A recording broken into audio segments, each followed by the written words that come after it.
When Ethan Blake's champagne glass shattered on that ballroom floor, it wasn't just crystal breaking. It was his entire reality exploding into 1,000 razor-sharp pieces. Because the woman serving drinks at his company Gala, the one he thought had vanished from his life 3 years ago, was carrying a secret in the backseat of her beat-up Honda that would destroy everything he thought he knew about love, loss, and fatherhood. 2 tiny faces stared back at him through that car window, and one of them had his grandmother's dimple, the family trademark he'd recognize anywhere, even on a 2-year-old he'd never met. Maya had disappeared without a word, without explanation, leaving him to build an empire on the ashes of their love. But now she was back, and those children were living proof of the most devastating truth. Sometimes the person who broke your heart was protecting something far more precious than pride. Subscribe and comment below, because what happens when a tech billionaire discovers he's been a father all along is about to turn into the most emotional custody battle you've ever witnessed. And trust me, nobody's walking away from this one unscathed. The ballroom buzzed with the familiar symphony of networking, laughter pitched just loud enough to carry status, the clink of crystal, heels clicking across marble. Ethan nodded at something Gerald Hutchinson was saying about market projections, but the words slid past him like oil on water. 5 years of these galas, same faces, different fiscal quarters. He lifted his champagne, more for something to do with his hands than any desire to drink it. The bubbles caught the light from the chandeliers overhead, 3 massive fixtures that probably cost more than most people's houses. Margaret had insisted on the Fairmont again. Tradition matters, Ethan. Blake Technologies has a reputation to uphold, Gerald droned on. Something about Q4 expansion into the European market. A server wove through the crowd to his left, tray balanced with practiced ease. Black vest, white shirt, the uniform that made staff invisible at events like these. Ethan tracked the movement peripherally, already calculating his exit strategy. Another 20 minutes, a few more handshakes. Then he could. The server turned. Time fractured. Maya. His champagne flute stopped halfway to his lips. The ballroom noise compressed into a distant roar, muffled and strange, like he'd plunged underwater. Maya Torres. Here. Serving drinks at his company's gala. 3 years. 3 years of nothing. No calls, no emails, no explanation. And she was 10 feet away, offering champagne to a tech reporter from Bloomberg. She hadn't seen him yet. Her face held that professional service industry smile, pleasant and empty. Her hair was pulled back into a sleek bun instead of the wild curls he remembered. She looked thinner, tired. The vest hung loose at her waist. "Ethan, you listening?" Gerald's voice punched through the static. Ethan's throat closed. "Excuse me." He moved before thinking, cutting through the crowd. A venture capitalist tried to flag him down. He walked past. His pulse hammered against his collar.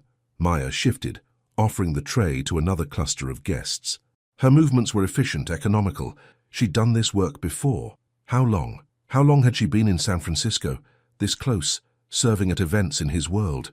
She turned toward the bar for a refill. Their eyes met across 15 feet of marble floor. Every drop of color drained from her face. The tray wobbled. The server moved with a particular grace, weight shifting, shoulders angled just so. Something familiar in the way she... Ethan's chest constricted. No. She turned to offer champagne to a cluster of venture capitalists, and her profile caught the chandelier light, the delicate curve of her jaw, that exact slope of her neck he'd traced with his fingers 1,000 times. Their eyes met across 20 feet of designer gowns and tech money. Maya. The champagne glass slipped through his fingers. Crystal exploded against marble, the crack sharp enough to slice through conversation.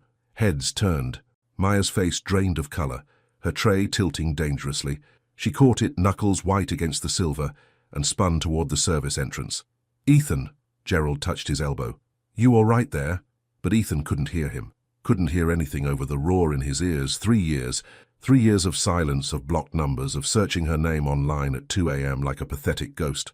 3 years since she'd kissed him on her apartment steps, eyes bright with unshed tears, and whispered, "I love you," before closing the door. He'd texted her the next morning about dinner plans. The message never delivered.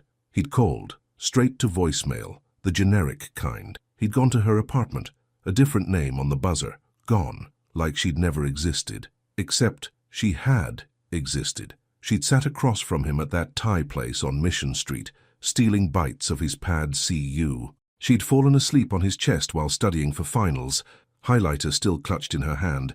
She'd said yes when he'd proposed on Ocean Beach at sunset, laughing and crying at the same time, sand in her hair. Then nothing. "Ethan!" Tom materialized at his shoulder, concern creasing his face. "What happened? You look like you've seen—" "I'm fine." The words came out strangled. Excuse me." He pushed through the crowd, barely registering the board member trying to flag him down. His hands trembled. Adrenaline, shock, rage. All of it crashed through him in waves.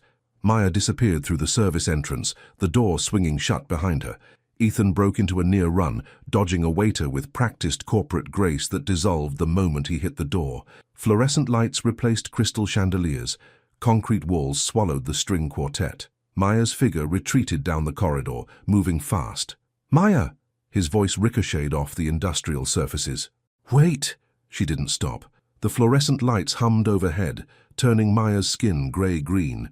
Her shoes squeaked against the concrete as she lengthened her stride, passing a stack of dirty dinner plates that rattled on their cart. "Maya, please!" His voice hit her like a physical thing. Her breath caught, shallow and quick.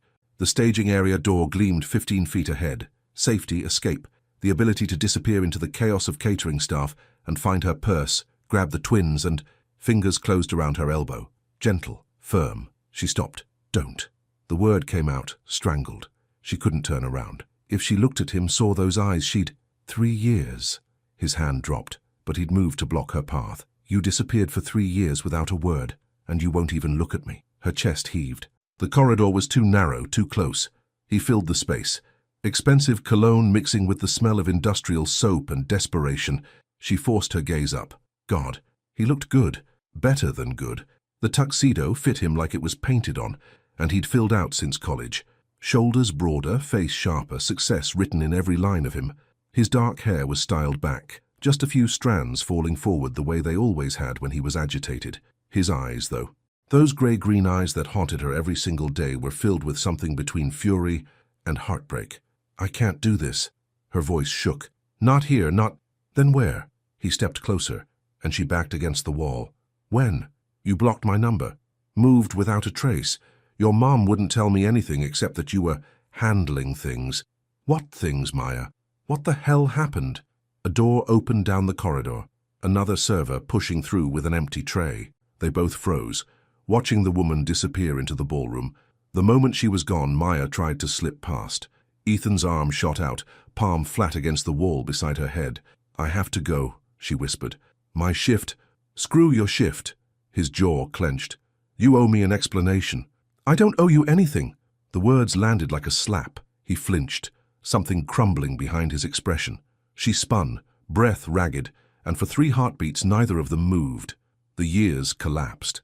He'd filled out through the shoulders, carried himself with the confidence of someone who'd built empires while she'd been gone. The tuxedo probably cost more than her monthly rent. Tiny lines framed his eyes now. Stress, maybe, or just time doing what it does. He was more handsome than she remembered, which seemed impossibly cruel. His eyes held everything she'd been running from. Hurt, confusion, questions she couldn't answer. "Where have you been?" His voice cracked on the last word. "Why did you leave?" Her throat closed. "I'm fine, I just needed a fresh start and..." "A fresh start?" He stepped closer, close enough that she could smell his cologne. Something expensive she didn't recognize. "You accepted my proposal. We were planning our lives together. Then you vanished like you'd never existed. I'm sorry." The tears came hot and fast. She swiped at them with the back of her hand. "I can't. This isn't the time." "Then when?" He moved to block her path again, not touching her, but present, solid, unmovable.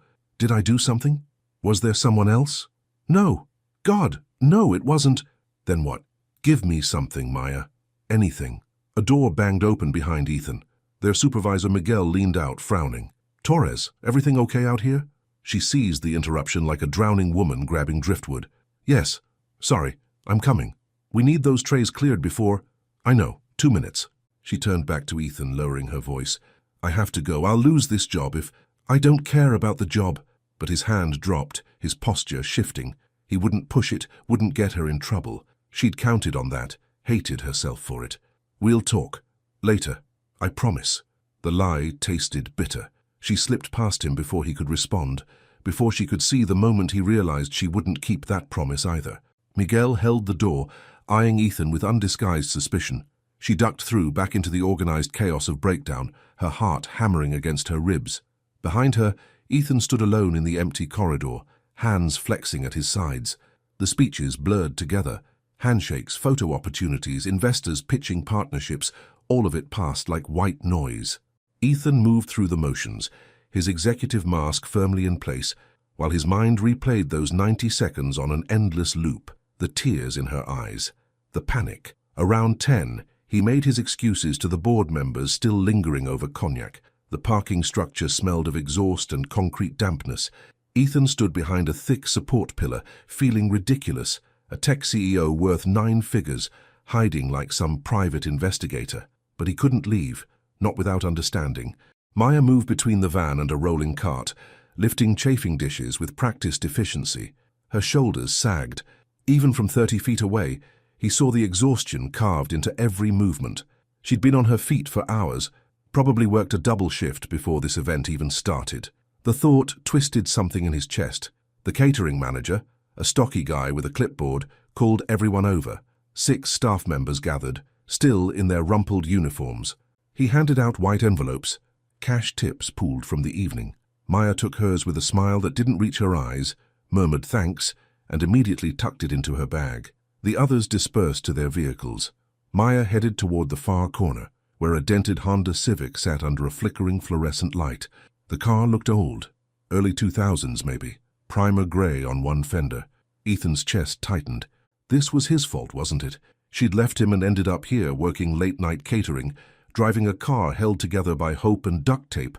Whatever he'd done to drive her away. She opened the back door instead of the driver's side. Ethan frowned. Maya leaned into the back seat, her body language shifting entirely. The exhaustion melted into something gentler. She was talking to someone, her voice too soft to hear, but the tone unmistakable, soothing, maternal. His pulse kicked. Maya straightened, carefully lifting something from the back seat. Not something, someone. A small body, maybe 2 years old, wearing pajamas covered in cartoon dinosaurs. The child's head lolled against her shoulder, still sleeping. Then she reached back in and lifted a second child. Twins. Ethan's breath stopped. The dome light illuminated them clearly, one in each arm, their faces pressed against her neck. She kicked the car door shut with her hip, balancing both toddlers with the practiced ease of constant repetition. Then the boy's head turned slightly, just enough for the light to catch his features. Ethan's knees went weak. That dimple, those eyes. He was staring at his own childhood face. Maya moved toward the corner of the garage where a beat-up Honda Civic sat under a flickering light. Ethan shifted his weight, ready to step forward, to finally get real answers instead of her panicked half-truths. She stopped at the car, but instead of opening the driver's door, she reached for the back handle. The dome light flared. 2 car seats, 2 small bodies strapped in, heads lulled in sleep. Ethan's breath stopped. Maya leaned in, and the tenderness in her movements hit him like a physical blow. She smoothed dark curls away from the boy's forehead, adjusted a pink blanket tucked around the girl. Her lips moved, something soft, loving, a mother's unconscious murmur. She straightened, eased the door closed with barely a click. Children. Maya had children. Ethan stepped out from behind the pillar. "Maya!" She spun, hand flying to her chest. Her eyes went wide, then darted toward the car. Pure instinct. He moved closer. She shifted immediately, planting herself between him and the back door, her body language screaming protection. "Whose kids?" His voice came out rougher than intended. "My sister's." The lie came too fast. "I'm just watching them tonight." But he'd seen her face when she touched them. That wasn't babysitting, that was a mother checking her babies. He stepped sideways, trying to see through the window. Maya moved with him, blocking. "Let me just—" "Ethan, please go." But he was taller. He could see over her shoulder into the car's interior. The boy's face had turned toward the dome light's glow, round cheeks, skin a beautiful brown, lighter than Maya's, dark curls. And there, on his left cheek, a dimple. Not just any dimple, that dimple. Asymmetric, deeper on one side. The one Ethan had inherited from his grandmother. The one that showed up in every childhood photo. The boy's eyes were closed, but even in sleep, Ethan could see they were light. Gray-green, probably, like his. The child looked exactly like Ethan's second-grade school picture. He turned slowly to Maya. His voice came out hollow. "You don't have a sister." He watched the truth crash over her face. Her mouth opened, closed. His mind raced backward. 3 years since she disappeared. The math clicked into place with devastating clarity. Maya saw him working it out. Panic flooded her features. She lunged for the driver's door, yanked it open, threw herself inside. Locks clicked down. The engine coughed to life. "Maya, wait!" She jerked the car into reverse. Ethan stood frozen as taillights swept past as she accelerated toward the exit ramp. Gone. He stood alone under the buzzing fluorescent lights, his reflection ghostly in a nearby car window. His hands shook. Saturday morning light cut through the floor-to-ceiling windows, turning San Francisco Bay into hammered silver. Ethan jerked awake on the leather couch, still wearing last night's tuxedo pants and wrinkled dress shirt. His bow tie lay on the floor where he'd yanked it off at 4 in the morning. The phone buzzed against the glass coffee table. He grabbed it, eyes struggling to focus. Marcus Chen, 7:03. "Yeah." His voice came out graveled with exhaustion. "Got your message." Marcus sounded like he'd been awake for hours. Probably had been. The man lived on coffee and curiosity. Sounded urgent. Ethan stood, crossed to the window. A ferry cut white lines across the water. Normal people going about normal Saturday mornings. People whose worlds hadn't detonated in a parking garage 12 hours ago. "I need you to find someone. Everything about her. Where she lives, where she works, who—" He stopped, steadied himself. "Who her children are." Silence on the other end. Marcus had worked for him twice before, both corporate espionage situations. Nothing personal, nothing like this. Children? 2 toddlers? Maybe 2 years old, fraternal twins? Ethan's reflection stared back from the window, dark circles under his eyes. A boy and a girl. This connected to your company? No. Ethan turned away from his ghost in the glass. It's personal. More silence. Marcus was discreet, had to be in his line of work, but he wasn't stupid. Personal investigations into single mothers with young children usually meant one thing. Name? Maya Torres. 28 now. She worked the Blake Tech Gala last night with a catering company.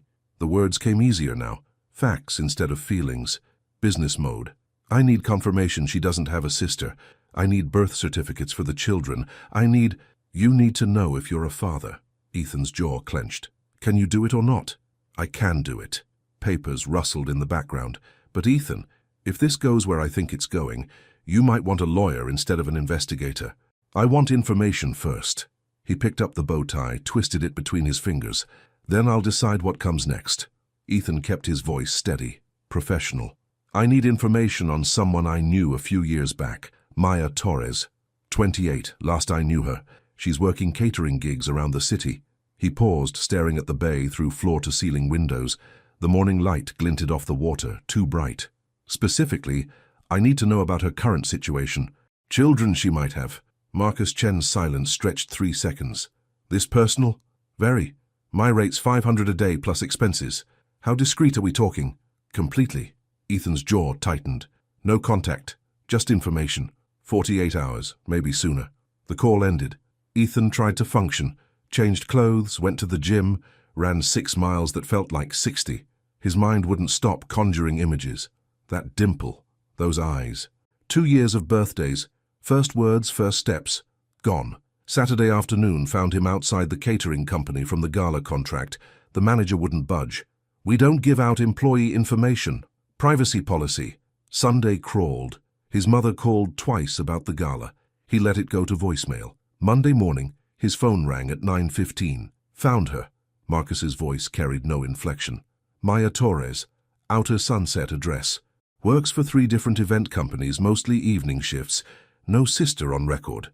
Ethan's hand tightened on the phone. 2 children. Twins. Chloe and Caleb Torres. Born February 14th, 2.5 years ago. 9 months. Exactly 9 months after she'd vanished. Birth certificate lists Maya Torres as mother. Father's blank. The word hit like a fist. Blank. There's more. Maya's mother, Diana Torres, passed 6 months back. Cancer. Medical bills are substantial. Looks like Maya's been paying them off. She's barely covering rent. Ethan sat in his office after the call, printed report in front of him. The blank line where a father's name should be felt like an accusation or an erasure. Why? The question burned through everything else. Not anger yet. That would come. Just the crushing weight of missing 2 years he'd never get back. Monday evening, 6 o'clock. Ethan sat in his BMW outside a stucco building that had seen better decades. The outer sunset stretched around him, working families, corner markets, a world away from Pack Heights. Second floor, lights on, through sheer curtains. Movement. Maya appeared, a small figure on her hip. The scene was so ordinary. Dinner prep, maybe. Bedtime routine starting. His life happening without him. He gripped the steering wheel until his knuckles went white. He could walk up there right now, demand answers, demand his rights, but the memory of her face in the parking garage stopped him. That terror. Nearly 8 before he moved. The streetlights had come on. He walked to the entrance, found her buzzer. Torres. 2B. His finger hovered, then pressed. Maya's hand froze halfway to the toy bin. The buzzer's echo still hung in the air, harsh against the soft sounds of Chloe and Caleb stacking blocks. She crossed to the intercom, each step deliberate. Her finger hovered over the button. Hello? Static crackled. Then his voice low and tight. Maya, it's Ethan. I need to talk to you. The floor tilted. She pressed her palm against the wall, steadying herself. Behind her, Caleb knocked over his tower with a delighted shriek. Chloe clapped. Maya? Ethan's voice again, rougher now. Please. Her throat closed. She looked back at the twins. Caleb rebuilding, his little face scrunched in concentration, that dimple creasing his cheek. Chloe already abandoning the blocks for a stuffed elephant. Not now, she managed. I can't. I know about them. The words cut clean through. Her vision narrowed to the intercom speaker, that small black grate where his voice emerged. I know they're mine. The timeline, Maya, their age. I saw Caleb's face. She couldn't breathe. The apartment pressed in. Too small, too warm, walls too thin. Tomorrow, she whispered. We can meet tomorrow. No. Flat. Final. Tonight. Or I'm coming back with a lawyer. Her free hand curled into a fist. Anger flared hot beneath the fear. Anger at the threat, at his right to make it, at the money that turned lawyer into a weapon instead of a fantasy. Chloe tugged at her pant leg. Mama? Who talking? Maya looked down at her daughter's upturned face, those wide brown eyes so full of trust. Just a friend, baby. The lie tasted like ash. She pressed the intercom button again. Her voice came out steadier than she felt. There's a cafe 2 blocks west. Rosa's. Give me 20 minutes. Silence, then. I'll be there. The connection clicked off. Maya stood motionless, staring at the intercom, her heart hammered against her ribs. Behind her, the twins playing continued, innocent and oblivious. Blocks clicking, Chloe singing a fragment of something from daycare. 20 minutes to find Jenna. 20 minutes to figure out what the hell she was going to say. 20 minutes before her carefully constructed world shattered completely. Maya stared at the intercom panel. Her finger trembled over the button. Don't let him in. The thought screamed through her mind. Grab the twins and leave. Go to Jenna's. Disappear again. But he knew where she lived now. Running would only delay the inevitable, make everything worse. She pressed the button. The door lock buzzed. Chloe, Caleb, keep playing with your blocks, okay? Mama will be right back. Chloe didn't look up from her tower. Caleb glanced over, then returned to sorting blocks by color, his little tongue poking out in concentration. Maya opened the apartment door and slipped into the hallway, pulling it mostly shut behind her. She couldn't let him inside, not yet, not with the twins watching. Footsteps echoed up the stairwell. Ethan appeared on the landing, and the sight of him punched the air from her lungs. He looked wrecked, shirt untucked, hair disheveled, shadows under his eyes. He stopped 3 feet away. The hallway was narrow, dim. A neighbor's television murmured through thin walls. I know about your mother. His voice was quiet, controlled. I know she died 6 months ago. I'm sorry. Maya's throat closed. Tears blurred her vision. I know about the twins. His control cracked at the edges. Chloe and Caleb, born 9 months after you left. She wrapped her arms around herself, a futile shield. Are they mine? The question hung between them, simple and devastating. Maya opened her mouth. Nothing came. Tears spilled down her cheeks. Her silence told him everything. Ethan's face collapsed. Pain, wonder, rage, grief, all of it crashed across his features at once. Why didn't you tell me? His voice broke on the last word. Mama! They both turned. Caleb had pushed the door open wider, peering around Maya's leg with worried eyes. Ethan stared down at his son, awake, alert, real. The dimple creased Caleb's left cheek. Those grey-green eyes, Ethan's eyes, studied him with solemn curiosity. "Mama, who dat?" Chloe appeared behind her brother, darker skinned, her mother's warm brown eyes taking in the strange man. But that nose, those long fingers already reaching for the doorframe, those were Ethan's. Ethan dropped to one knee, wordless. "You sad?" Chloe asked, pointing at his face with the brutal honesty of 2-year-olds. Maya scooped them both up, one on each hip. "Go inside, babies. Mama will be right there." "But now, Chloe." She carried them inside and shut the door, leaving Ethan kneeling in the hallway. Through the door, she heard him slide down the wall. Maya's hands twisted in her lap. The distance between the armchair and couch felt both too far and not nearly far enough. "When I found out I was pregnant," she began, voice barely audible. "It was the same week my mom got her diagnosis." Ethan's jaw tightened, but he didn't interrupt. "Stage 4 pancreatic cancer. They gave her 6 months, maybe a year, with treatment." Maya's eyes fixed on the worn carpet between them. "I was 25, working part-time while finishing my degree. You were launching your company. Every conversation we had, you talked about investors, about the software demo, about how the next 6 months would make or break everything. Maya, I couldn't do it." The words came faster now, 3 years of rehearsed explanations tumbling out. "I couldn't tell you I was pregnant when your entire future was on the line, and I couldn't ask you to choose between your dream and me. That wouldn't have been fair to either of us." Ethan opened his mouth, then closed it, his hands clenched into fists against his thighs. "My mom needed round-the-clock care within 2 months. The medical bills—" Maya's voice cracked. "I dropped out of school, picked up every shift I could find. When the twins came, I had a C-section on a Tuesday and was back to work that Saturday because I couldn't afford to lose the income. I would have helped." Ethan's voice was raw. "I would have. With what?" Maya looked up, meeting his eyes for the first time. "Your startup was bleeding money. You told me yourself you were eating ramen and sleeping at the office. How were you supposed to support a sick woman, twins, and a girlfriend when you couldn't even pay yourself a salary?" The silence stretched between them like broken glass.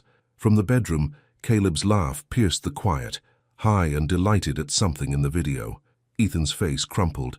"That's not your decision to make. They're my children." "I know." Tears spilled down Maya's cheeks. "I know they are." Maya's hands twisted in her lap. The distance between the armchair and couch felt both too far and not nearly far enough. "When I found out I was pregnant," she began, voice barely audible, "it was the same week my mom got her diagnosis." Ethan's jaw tightened, but he didn't interrupt. "Stage 4 pancreatic cancer. They gave her 6 months, maybe a year, with treatment." Maya's eyes fixed on the worn carpet between them. "I was 25, pregnant, and watching my only parent die." She described it all. The pregnancy test 2 weeks after his proposal. The joy that lasted maybe an hour before her mother's call shattered everything. No insurance, no savings, treatment costs that would crush them both. "I had no degree, no real job prospects. I'd been relying on," her voice caught, "on you to finish school." Ethan leaned forward. "I would have. Your company was in critical launch phase." The words tumbled faster now, like she needed to get them out before courage failed. "You were sleeping 3 hours a night. You'd invested everything. I saw how stressed you were. Maya, I couldn't become your obligation." Her voice cracked. "I wanted you to choose me, not feel trapped by circumstances." So she left. 3 jobs while pregnant. Waitressing until she couldn't stand anymore, retail, cleaning offices at night. Her mother moved in to save money, was there when the twins were born, helped those first impossible months while the chemo failed. She held on 18 months, way longer than they predicted. Tears streamed down Maya's face. "She held on to help me with Chloe and Caleb. Then 6 months ago, she was gone." Maya described the promise, her mother's final wish. "Don't contact Ethan until you can stand on your own 2 feet, until you don't need his money, until you can co-parent as equals." She didn't want me dependent, didn't want me pitied. Maya's hands shook. She wanted me to have dignity. The silence stretched. "You thought I wouldn't want you if you were pregnant." Ethan's voice was quiet, dangerous. Maya flinched. "I thought you deserved better than a broke girlfriend with a dying mother and a baby. That wasn't your choice to make." His voice rose. Then he caught himself glancing toward the twins' room, quieter, devastated. "I loved you. I wanted to marry you. And you just disappeared. I was protecting—" "Why not tell me after they were born?" Maya's defenses flared. "You have money, lawyers." I was terrified you'd deem me unfit. Take them. Ethan recoiled like she'd slapped him, but looking at her, exhausted, defensive, barely surviving, he saw the fear wasn't theoretical. They sat in painful silence. Thursday afternoon, 3:15 p.m. Jenna's fingers paused over her keyboard, eyes tracking Maya's mechanical movements. Fold, stack, a tiny sock, a miniature shirt covered in dinosaurs. You planning to avoid him forever? Jenna closed the laptop. Maya's hands stilled. I'm not avoiding, I'm thinking. Bullshit.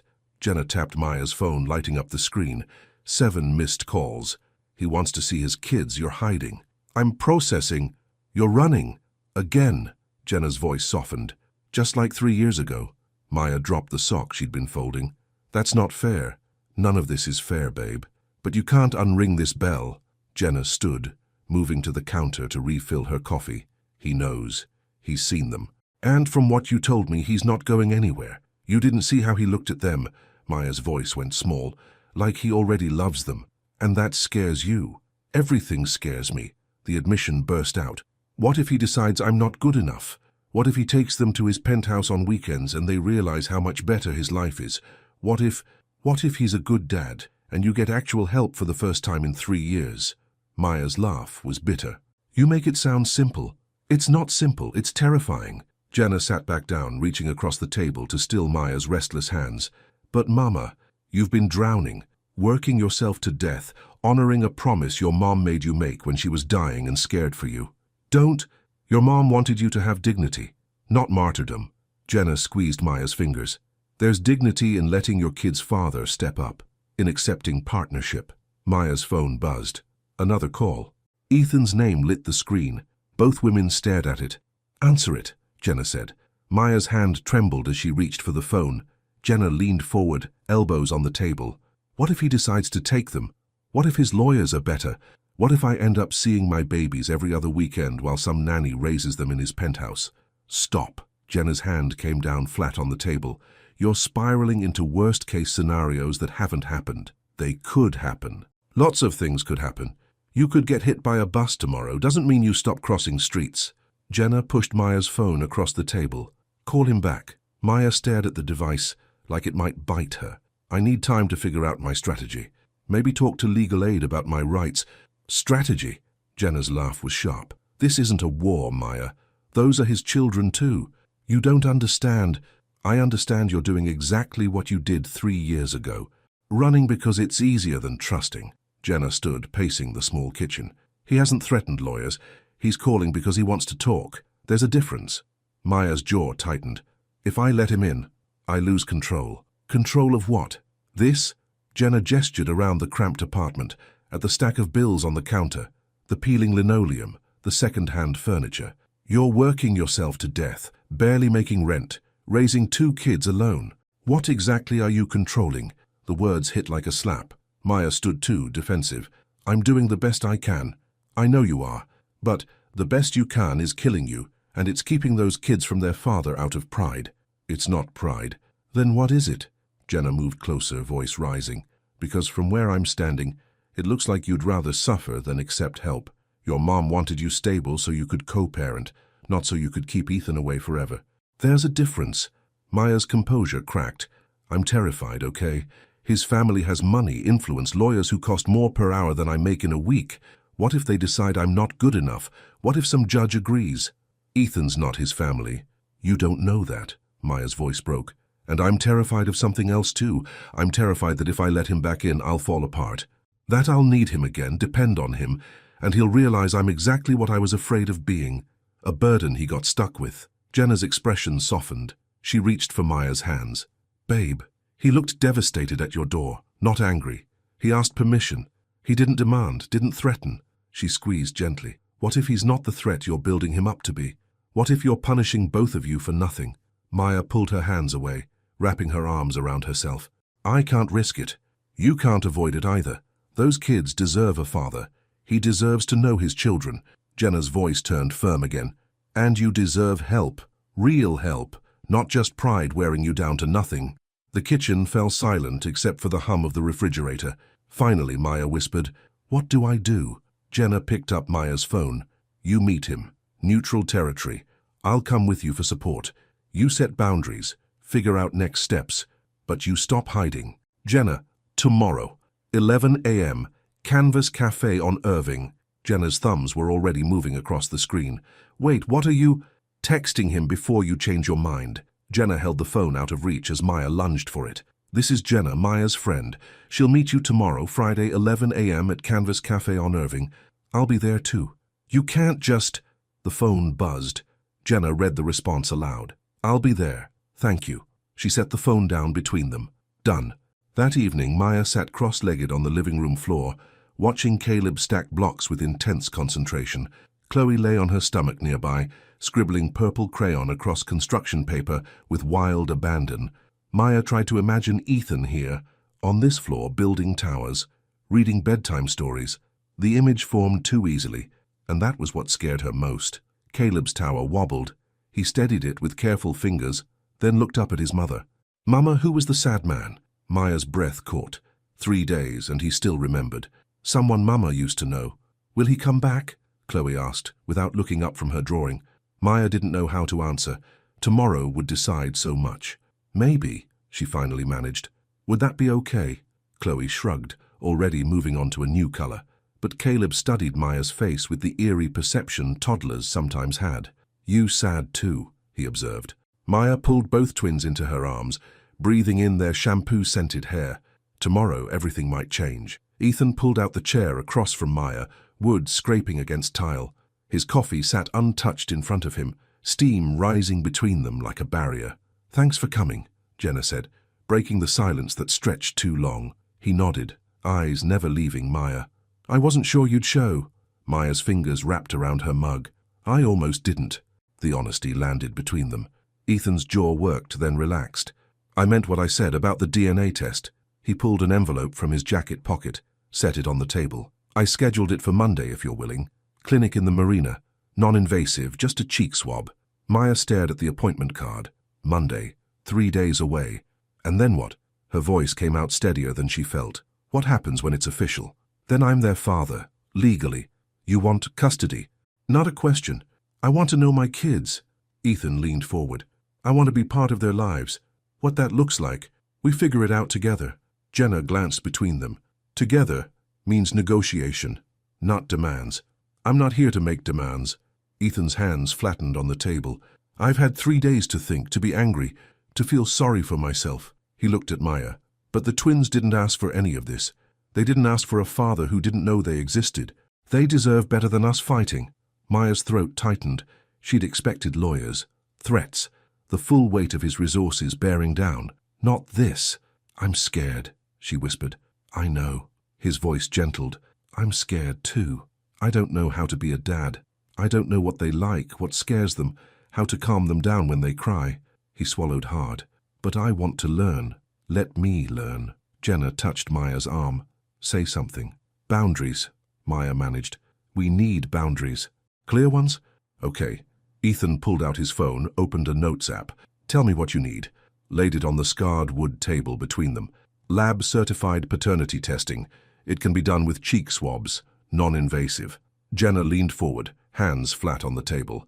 Before we get into logistics, we need ground rules. Everyone stays calm. No accusations. We focus on moving forward, not picking apart the past. Agreed. Ethan's response came without hesitation. He shifted in his chair, shoulders dropping slightly.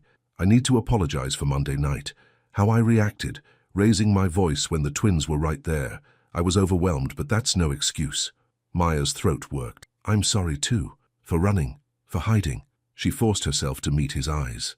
For everything. The air between them shifted, tension easing by degrees. Ethan tapped the envelope. I believe they're mine. Anyone looking at Caleb can see it. But for legal purposes, to establish paternity officially, add my name to their birth certificates, provide child support, get them on my health insurance. I need documentation.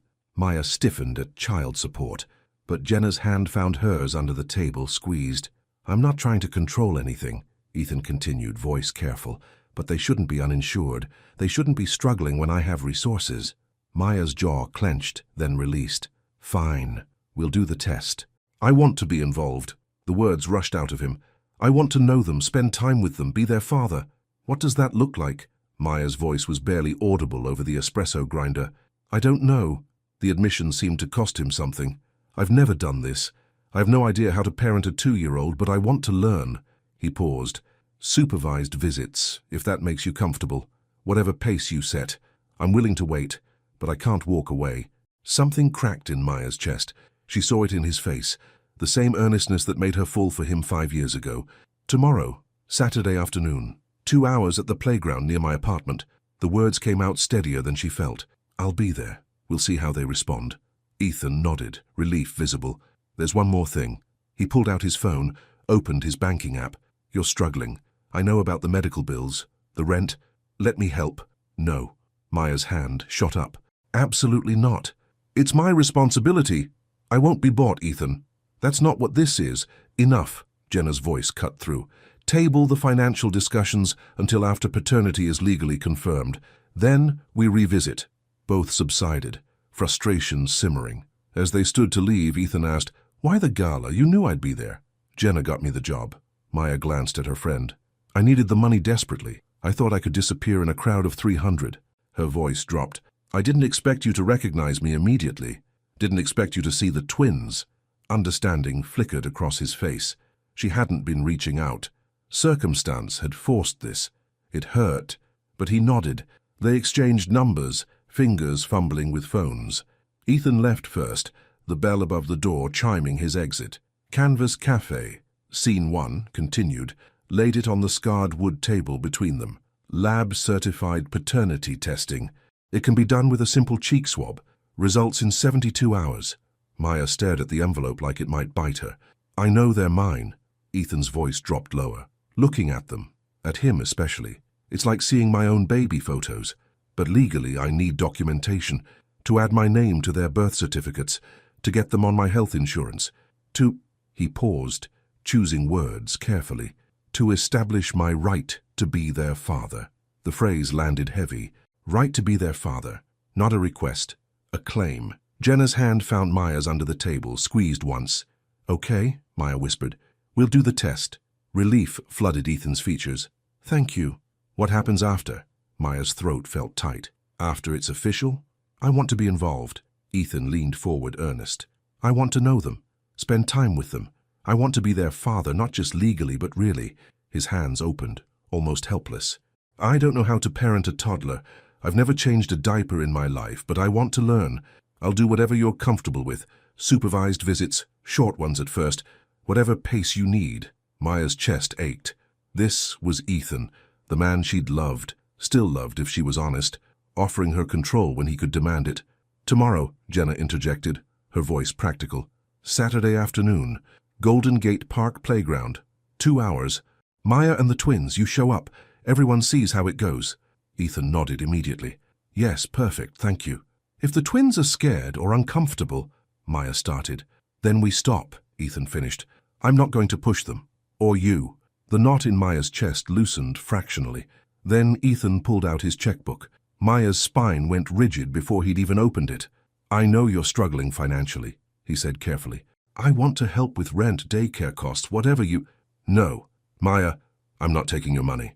Her voice sharpened, defensive. I've managed this long without you. I don't need... They're my children. Ethan's frustration broke through. It's my responsibility. Maya unbuckled Chloe first. The girl twisted free before the straps were fully released and bolted toward the slide, her sneakers kicking up wood chips. Chloe, wait, Maya called, but her daughter was already climbing. Caleb required more coaxing. He gripped the stroller's safety bar, watching his sister with uncertain eyes. Come on, baby. Maya lifted him out. His hand found hers immediately, small fingers tight. Ethan approached slowly, then dropped into a crouch, eye level, hands on his knees, open and non-threatening. Hi, Chloe. Hi, Caleb. His voice carried the careful brightness adults use with small children. I'm Ethan. I'm a friend of your mum's. Maya's chest loosened slightly. He didn't try to explain. Didn't say daddy or anything the twins couldn't understand. Chloe ignored him completely, already 3 rungs up the ladder.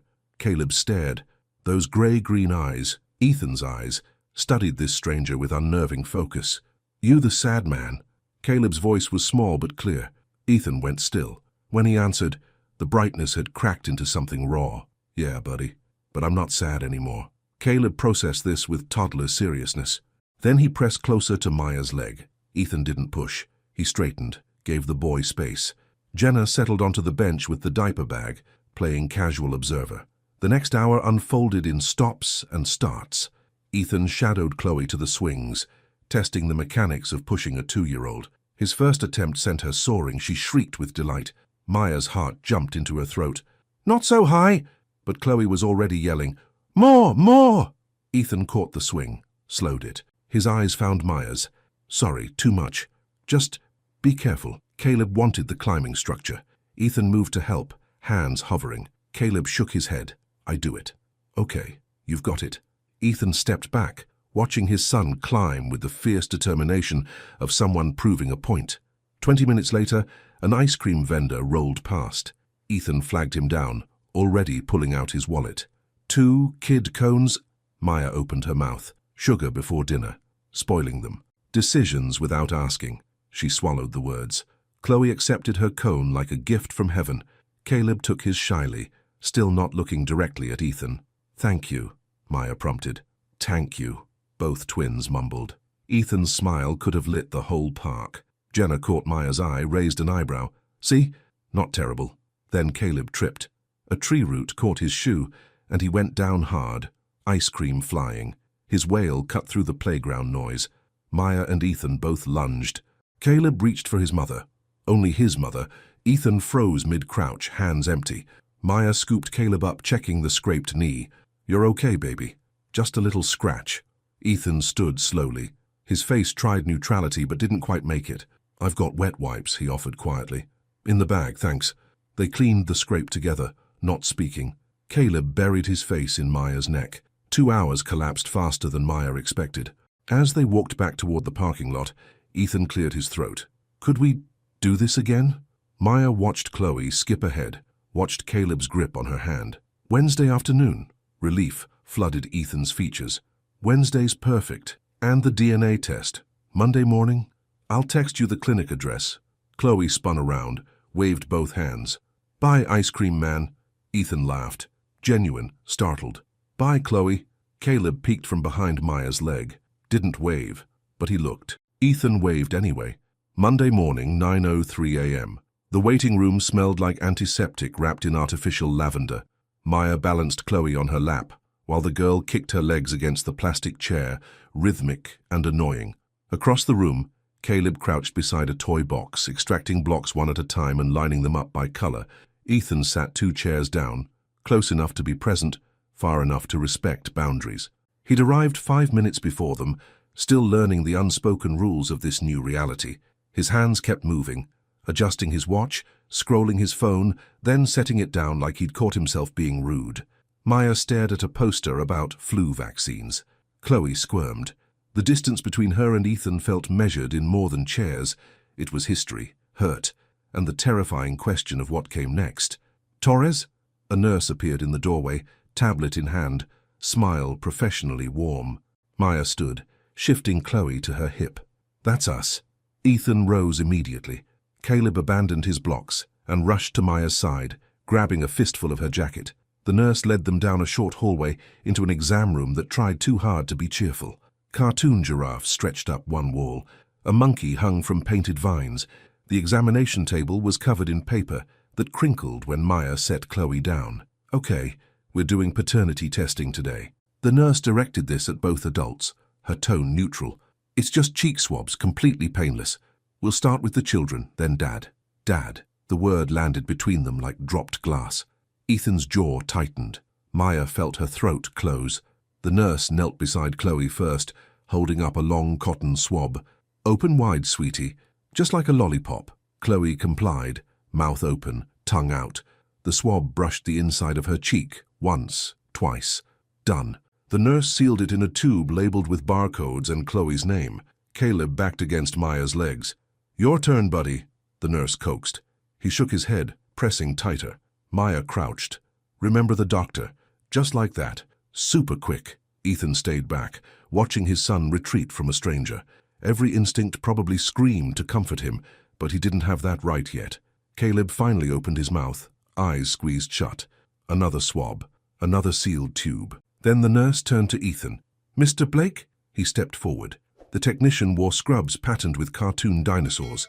She smiled at the twins, snapping on purple gloves. "Who wants to go first?" Chloe's hand shot up. "Me! Me!" Maya held her daughter still while the technician rubbed a swab against the inside of her cheek. Chloe giggled. "It tickles." "All done, sweetie. Your turn, handsome." Caleb approached slowly, studying the swab like it might bite. But when the technician showed him how she'd done Chloe's, he opened his mouth without protest. Solemn, cooperative. Maya's chest tightened watching him, her serious boy, always trying to understand things beyond his years. Ethan's turn took 10 seconds. He sat in the chair, opened his mouth, endured the swab. Professional, clinical. But his hand trembled slightly when the technician sealed the sample in its tube. "Results in 3 to 5 business days," the woman said, typing on her computer. "We'll email both parties listed on the paperwork." In the parking lot, sunshine cut harsh angles across the asphalt. Maya shifted Chloe to her other hip, digging for her car keys. "Can I buy you guys lunch?" She froze. Lunch felt like a date, felt like pretending they were something they weren't. "Lunch!" Chloe shrieked before Maya could decline. "Pancakes!" Ethan's smile was tentative. "Pancakes sound good to me." The diner had sticky menus and a waitress who called everyone Hon. They slid into a booth, Chloe yanking Ethan's hand until he sat beside her, Caleb pressing against Maya's side but watching Ethan over the table's edge. Ordering took 10 minutes of negotiation. Yes, they could have chocolate milk. No, not before the food came. Yes, Mickey Mouse pancakes. No, Caleb, you can't have only ketchup for lunch. Ethan asked questions while they waited. Bedtime routines. Favorite books. Whether they still napped. Maya answered, guarded at first, then loosening as his genuine interest became obvious. He wasn't making small talk. He was memorizing them. "My grandmother had this old music box," Ethan said, cutting Chloe's pancakes without being asked. "Played the same song over and over. I'd sit in her lap and she'd wind it up and we'd wait for this little ballerina to spin." "What song?" Maya heard herself ask. "Claire de Lune." I didn't know what it meant, but I loved watching her face. She'd get this faraway look like the music took her somewhere else. The memory softened his features, made him look younger. Maya laughed, sudden, unguarded. Ethan stopped talking, stared at her. "I missed that," he said. Quiet, raw. The diner noise faded, just the two of them, suspended in something that felt dangerously like before. Maya looked away, focusing on wiping syrup from Caleb's chin. Her heart hammered against her ribs. In the parking lot afterward, Ethan confirmed Wednesday. Same playground, same time. Maya buckled the twins into their car seats. "Mama?" Caleb's voice was small. "Why did that man look at you funny?" Her hands stilled on the straps. "He's just getting to know us." But lying in bed that night, she replayed the moment. The way Ethan had listened, like every mundane detail about the twins' sleep schedule, mattered more than his company's quarterly earnings. The way sitting across from him had felt, for one dangerous second, like coming home. Wednesday evening, 6:47 p.m. Steam rose from the pot of boiling pasta, fogging the kitchen window. Maya stirred mechanically, her mind wandering. Chloe's laughter carried from the living room, some cartoon animal doing something ridiculous. Caleb's quieter giggle followed. Her phone buzzed on the counter. She glanced at it reflexively. Email notification. The sender name made her stomach drop. Gene Tech Laboratories. Subject, DNA paternity test results, confidential. The wooden spoon clattered against the pot's edge. Her hand hovered over the phone, not quite touching it. She knew what it would say. Looking at Caleb was looking at Ethan's childhood photos. The dimple, those eyes, even the way he tilted his head when concentrating. Pure Ethan. But knowing and confirming were different things. This email would make it legal, official, permanent. No more ambiguity. No more pretending this might somehow resolve itself differently. Ethan's name would go on birth certificates. The state would recognize his rights. He'd have legal standing for visitation, for decisions, for everything. Her finger trembled over the screen. "Mama, it's bubbling," Chloe called from the couch. Maya blinked. The pasta water frothed over the pot's rim, hissing against the burner. She yanked the pot off heat, turned down the flame. "Get it together." She picked up the phone properly this time, opened her email. The message sat at the top of her inbox, bolded and unread. One tap. The email loaded. Professional letterhead. Case number. Her name, Ethan's name, both twins listed. Results. Summary. Alleged father, Ethan Blake. Child, 1. Chloe Marie Torres. Probability of paternity, 99.997%. Child, 2. Caleb James Torres. Probability of paternity, 99.9997%. Legal conclusion. Ethan Blake is the biological father of the above-named children. Maya sank onto the kitchen stool, phone clutched in both hands. 99.997%. She'd carried that secret for nearly 3 years, birthed them alone, raised them alone, made every decision alone. Now it was documented, witnessed, sealed. Her phone buzzed again. A text, this time. Ethan. Got the results. Can we talk? Her thumb hovered over the keyboard. The pasta sat forgotten, cooling in the pot. In the living room, cartoon music played, and her children laughed, oblivious to the fact that their entire world had just shifted. Maya opened the email with shaking hands. The clinical language stared back at her, cold and precise. Based on genetic analysis of the submitted samples, the probability of paternity is 99.99%. Ethan Blake cannot be excluded as the biological father of Chloe Torres and Caleb Torres. She read it 3 times. Each word sank deeper, transforming possibility into permanent fact. Her fingers moved on autopilot, forwarding the email to Ethan. No message. What could she say? Within 2 minutes, her phone rang. I saw the results. Ethan's voice was thick, barely controlled. Silence stretched between them. Can I see them? Tonight? Maya's first instinct was to say no, to maintain distance, to, yes, come at 7:30. She hung up before she could change her mind. He arrived at 7:45, apologizing for traffic. In his hands, a plain canvas bag. The twins were in pajamas, winding down. Caleb looked up from his blocks. Ethan! The name landed like a punch to Maya's chest. When had that happened? Ethan crouched down, pulling 2 stuffed animals from the bag, a golden lion for Chloe, a grey elephant for Caleb.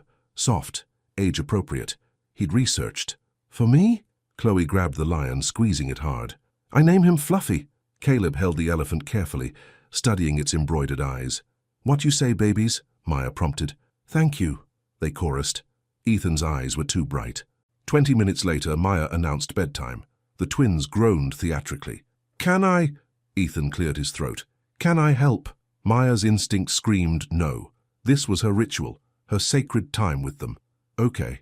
They moved into the twins' bedroom, a tight space with 2 toddler beds pressed against opposite walls, drawings taped everywhere.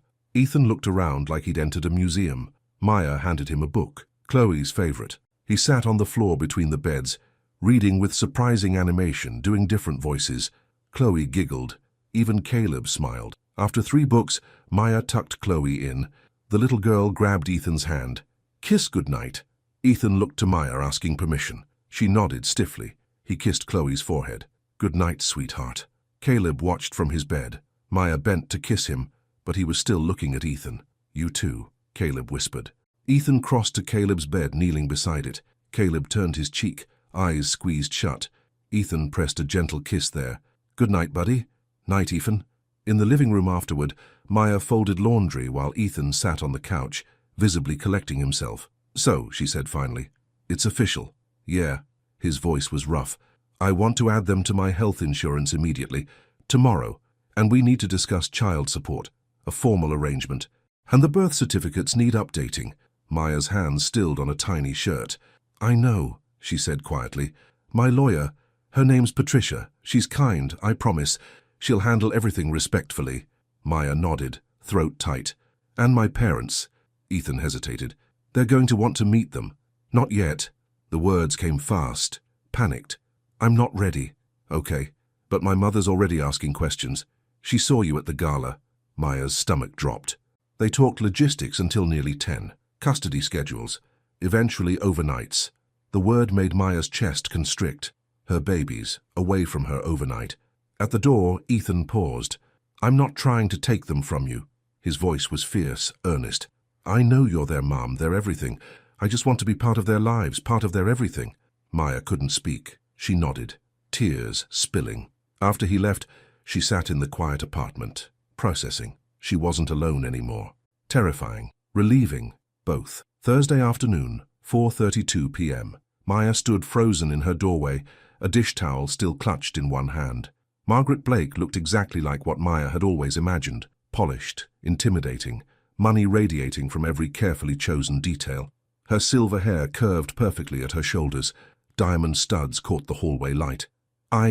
Ethan isn't here yet, Maya managed. I know. Margaret's smile didn't reach her eyes. I came to see you. Every instinct screamed at Maya to close the door, but this was Ethan's mother, the twins' grandmother, whether Maya liked it or not. She stepped aside. Margaret entered, her gaze sweeping the small apartment with the efficiency of an appraiser. Maya watched her take in the mismatched furniture, the toy explosion across the floor, the children's artwork taped to walls. They're sleeping, Maya said, defensive. The twins. I assumed. Margaret settled on the armchair, the same seat Maya had occupied during her confession to Ethan. Otherwise you wouldn't have answered the door. Maya remained standing. How did you get my address? Ethan's been distracted for weeks. Leaving the office early, cancelling dinners. Margaret's fingers traced the armrest. When a mother asks enough questions, she gets answers. His assistant was very helpful. The threat underneath those words was clear. What do you want? Maya's voice came out steadier than she felt. Margaret pulled out her phone, tapped the screen, and turned it toward Maya. A photo filled the display. Ethan at the playground, pushing Caleb on a swing. Someone had taken it from a distance. My son is clearly attached. The resemblance is unmistakable. Margaret's expression remained neutral. But you kept these children secret for over 2 years. Now suddenly he knows, and suddenly you're allowing visits. Maya's hands clenched. You don't know anything about... I know timing. Margaret set the phone down. The Gala was your workplace. You needed money. He's wealthy. Now he's involved. The accusation landed like a slap. Get out. I'm not finished. I don't care. Maya moved toward the door. You can't come into my home and accuse me of... Mama? Both women turned. Caleb stood in the hallway, rubbing his eyes, his elephant clutched to his chest. His grey-green gaze moved between Maya and the stranger. Margaret Blake went completely still. For the first time since entering, her careful composure cracked. She was staring at her grandson's face. Margaret's gaze traveled across the cramped living room, past the sagging second-hand couch, the plastic storage bins overflowing with toys, the crayon marks on the wall Maya hadn't had time to scrub. The woman settled onto the edge of the cushions like she might catch something. I saw you at the Gala, Margaret began, voice measured. I recognized you from photographs Ethan kept. He's been different these past weeks. Distant, distracted. Maya remained standing, arms crossed protectively. The twins still napped down the hall. I hired someone to look into it. Margaret's words landed like stones. I've seen the photographs of the children. The resemblance to Ethan is quite unmistakable. Maya's stomach turned. Why didn't you contact my son when you discovered you were pregnant? Not accusatory exactly. Clinical. Why keep his children from him? The questions scraped old wounds. Maya explained haltingly. Her mother's diagnosis, the promise, the fear of being a burden. Margaret listened without visible reaction, fingers laced in her lap. My son is a wealthy man, Miss Torres. These children are heirs to significant assets. There need to be proper legal arrangements, custody agreements, trusts, provisions for their future. This informal situation isn't sustainable. Heat rushed to Maya's face. I never asked him for money. I've raised them myself. That's admirable, Margaret interrupted smoothly. But foolish. My grandchildren deserve security, stability, proper legal protection. The walls pressed closer. Maya fought to keep her voice steady. We're working things out. Without attorneys, without formal custody arrangements? Margaret stood, brushing invisible lint from her slacks. You should retain legal counsel, Miss Torres, for their sake, if not your own. I think you should leave. Margaret moved toward the door, pausing to place a business card on the small table by the entrance. I love my son. I want what's best for him, and for my grandchildren. I hope you want the same. Not quite a threat. Not quite friendly. The door closed. Maya stood shaking, rage and terror warring in her chest. When the twins emerged sleepy-eyed from their room 20 minutes later, Chloe wrapped around her leg. Mama scared? No, baby. Mama's fine. She wasn't. Ethan arrived at 6, smile ready, but it died when he saw her face. Did you know your mother would come here? Confusion flickered across his features. What? My mother, Maya explained in clipped sentences. Ethan's jaw tightened with each word. Stay here. He stepped into the hallway, phone already at his ear. Through the thin door, Maya heard fragments. "You had no right. You can't just show up. You're scaring her, Mom." He returned 5 minutes later, face flushed with anger. "I'm so sorry. I didn't know I would never have approved that." Tears burned Maya's eyes. "She's going to try to take them. She has money for lawyers. She thinks I'm not good enough." "No." Ethan gripped her shoulders gently. "No one is taking them. I won't let that happen." But Margaret's words already lived in Maya's head now, poison taking root. Friday afternoon, 3:45 p.m. Jenna paced Maya's cramped living room, phone cradled between shoulder and ear, while her fingers flew across her laptop keyboard. "No, I understand pro bono caseloads are full. Thank you anyway." She hung up. Third legal aid organization in 20 minutes. Maya sat cross-legged on the floor, building blocks with Caleb, while Chloe colored at the coffee table. She looked up. "Any luck?" "Wait lists." Jenna dropped onto the couch, still typing. "But Margaret's not wrong about needing formal agreements. You just need ones that protect you too, not just their family interests." "I can't afford—" "There are options." Jenna clicked through another website. "Payment plans, limited scope representation. You can't go into negotiations blind just because you're broke." Caleb knocked over his tower, giggling. Maya rebuilt it automatically, her mind elsewhere. Margaret's cold assessment of the apartment. The business card tucked in her drawer. Proper legal protection. "She made me feel like I was living in a cardboard box," Maya said quietly. "Like everything I've done isn't enough. Because rich people are experts at making everyone else feel small." Jenna's voice hardened. "It's a power move. Don't let her—" Maya's phone buzzed against the floor. Ethan's name lit the screen. Her stomach tightened. She picked up. "Hello?" "Maya." His voice carried exhaustion underneath the careful control. "I had a conversation with my mother. A long one." Jenna stopped typing, watching. Maya stood, stepping into the kitchen for privacy. "Okay. She won't show up unannounced again. I made that very clear." A pause. "But she does have a point about formalizing things. Not the way she presented it, ambushing you like that. But the substance." Maya's free hand gripped the counter edge. "I spoke with Patricia, my attorney, about drawing up a co-parenting agreement. Something fair, something that protects everyone, especially Chloe and Caleb." His words came faster. "I know this feels like control, but it's actually the opposite. Clear terms mean no surprises. No one can make unilateral decisions. Your mother already made the unilateral decision to investigate me." "I know." Pain threaded through his admission. "I'm sorry. That won't happen again." Maya closed her eyes. "She thinks I'm not good enough for them. She doesn't know you, but she's going to learn." Maya's phone lit up on the coffee table, Ethan's name on the screen. She grabbed it before Jenna could make another comment. "Hey, Maya." His voice carried exhaustion and frustration. "I'm so sorry about my mother showing up. That was completely out of line. Did you know she hired an investigator?" "Not until yesterday when I confronted her." He exhaled sharply. "I've spoken to her, firmly. She's agreed to back off, no more direct contact with you. But Maya, she's not wrong about needing formal arrangements. We just need to do it our way, with your input, not her steamrolling everything." Maya watched Caleb stack blocks, her chest tight. "She made me feel like I'm not enough for them. You're everything to them. She's my mother. She thinks control equals protection." A pause. "I told her if she can't respect you, she doesn't get to be part of this." Something in Maya's shoulders loosened. "Listen, I want to do something. Change the subject from my mother's interference." His tone shifted, tentative and hopeful. "Can we go to the zoo tomorrow, the four of us? Something normal?" Maya hesitated. Zoo trips felt different than playground visits. More deliberate, more like an actual family outing. But underneath her caution, something yearned. "Okay, yeah, really?" The relief in his voice was palpable. "I'll pick you up at 9. Saturday morning, 8:47 a.m. Maya dressed the twins while second-guessing herself. Through the window, she watched Ethan's black SUV pull up exactly on time. Jenna, who'd stayed over, handed Maya the diaper bag. "Go have fun.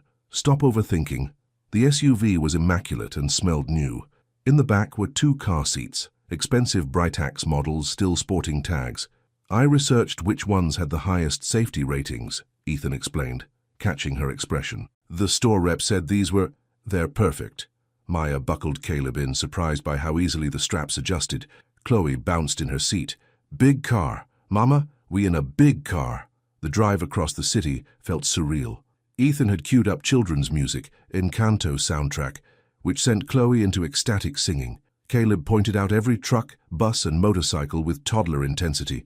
Big truck, 'nother truck, mama, red truck. Ethan caught Maya's eye in the rearview mirror, grinning. She smiled back before she could stop herself. Wednesday evening, 6:15 p.m. Maya tugged at the hem of Chloe's new dress, soft pink cotton with white flowers. The child squirmed, more interested in the shiny shoes on her feet than standing still. "Mama, I sparkle," Chloe announced, lifting one foot to examine it from every angle. "You do, baby." Caleb stood rigid while Maya buttoned his collared shirt, navy blue against his brown skin. He kept touching the fabric like it might bite him. "Itchy," he complained. "I know, sweetie, just for dinner, okay? Then you can wear your truck's pajamas." The clothes were new, all of them, the twins' outfits, and the dress hanging on Maya's bedroom door, tags removed just an hour ago. Ethan had taken them shopping Monday, insisting the twins needed restaurant clothes.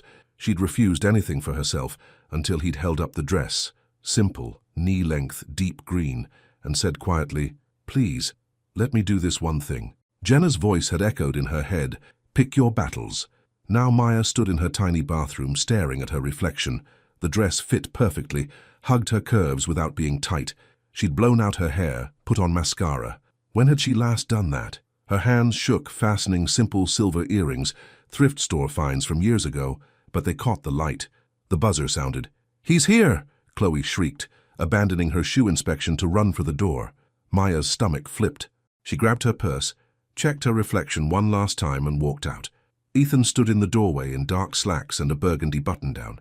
His eyes found Maya and went wide. "You look—" He stopped, swallowed. Wow. Heat crawled up Maya's neck. "It's just a dress." "It's not just anything." Chloe tugged on Ethan's hand. "I sparkle too. See my shoes?" He crouched down, admiring her feet with appropriate seriousness. "Those are the sparkliest shoes I've ever seen." Caleb appeared from behind Maya's leg, shirt already half untucked. "Hey buddy, looking sharp." Ethan fixed the shirt gently, and Caleb tolerated it. When Ethan stood again, his gaze returned to Maya. Something shifted in his expression, deeper than appreciation, closer to longing. "We should go," Maya said quickly, grabbing the diaper bag, "before Caleb decides shirts are optional." Ethan smiled, but his eyes stayed on her as they walked to the elevator. The hostess led them to a corner booth at Osteria Bella, past tables crowded with families and couples. Warm light glinted off wine glasses. The scent of garlic and basil hung thick in the air. Ethan lifted Caleb into a booster seat while Maya settled Chloe. Their hands brushed, reaching for the same seat buckle. "Got it," Ethan murmured. The waiter appeared, young, enthusiastic. Chloe beamed at him. "You're pretty," she announced. The waiter laughed. "So are you, sweetheart." Maya hid her smile behind the menu. Across the table, Ethan's eyes crinkled with amusement. "What sounds good?" he asked. They negotiated. Chicken fingers for Chloe, spaghetti for Caleb, wine for the adults. When the food arrived, Caleb attacked his pasta with fierce concentration, tiny fingers gripping the fork wrong but determined. "You were like that," Maya said, "when we'd go to that Thai place near campus. So serious about your pad see-ew." Ethan grinned. "I was not. You absolutely were. You had this whole system for the perfect bite ratio. That's called having standards." Maya laughed, real, unguarded. The sound filled the space between them. "I missed this," Ethan said quietly. "Just talking. About nothing." It wasn't all nothing. Maya took a sip of wine. "You told me once you wanted to live in a lighthouse. I was drunk. You were sincere." Their eyes held. Warmth spread through Maya's chest. Then a flash exploded from across the room. Maya's head snapped up. A man stood near the bar, phone raised. Another flash. Ethan's posture changed instantly, shoulders back, jaw tight. The man approached, weaving between tables. "Ethan Blake, quick question. Who are your dinner companions? The public's curious." Ethan stood, blocking the man's view of the table. "We're having a private dinner. Leave us alone." The man leaned sideways, trying to photograph the twins. "Come on, just one family shot." "I said no." Ethan's voice dropped, dangerous. Maya grabbed both children, pulling them against her. Chloe's face crumpled. "Are these your kids?" The man's phone clicked repeatedly. "How long have you been hiding them?" Other diners stared. Caleb started crying. "Leave now, or I'm calling the police." Ethan stepped closer. The restaurant manager materialized, gripping the man's elbow. "Sir, you need to go." The man protested, but allowed himself to be escorted toward the exit. still snapping photos over his shoulder. Ethan turned back to the table. Maya was already gathering their things, her face pale. "Let's go," she whispered. The car ride home was silent except for Caleb's hiccuping sobs. Thursday morning, 8:20 a.m. Maya spooned applesauce into Chloe's mouth, her movements mechanical. Caleb pushed Cheerios around his plastic bowl, building a soggy wall along the rim. Her phone vibrated against the kitchen table. Again. "Ethan, please talk to me." "Ethan, I'm handling it. Most sites took it down." "Ethan, Maya, please." She turned the phone face down. Chloe smacked the table, demanding more applesauce. "Mama, sad?" Caleb studied her with those gray-green eyes. Ethan's eyes. The eyes that made photographers point cameras at her children. "Mama's fine, baby." The apartment buzzer rang. Maya's stomach dropped. Not him. Please not him. "It's me!" Jenna's voice crackled through the intercom. "I brought coffee and sanity." Relief flooded through her. She buzzed Jenna up. Her best friend appeared 2 minutes later, balancing a cardboard tray with 2 large coffees and a bag from the bakery down the block. She took one look at Maya's face and set everything on the counter. "You look like hell." "Thanks. Did you sleep at all?" Maya lifted Chloe from her high chair, wiping applesauce from her face. "Define sleep." Jenna pulled out her phone, scrolled, then showed Maya the screen. "Look, the glitter report already moved on to some actress's divorce. Tech Times pulled the post entirely. Ethan's PR team works fast. By tomorrow this'll be buried under 100 other stories." "These sites have the attention span of goldfish," Jenna continued, pouring coffee. "Tomorrow it'll be someone else's secret family splashed across the internet." Maya set Chloe down. The little girl immediately ran to Jenna, demanding to be picked up. Caleb followed, quieter, but seeking comfort. Jenna scooped up both twins, somehow managing to hold them while Maya cleaned the table. "You're spiraling. I can see it from here." "I'm not." "You are."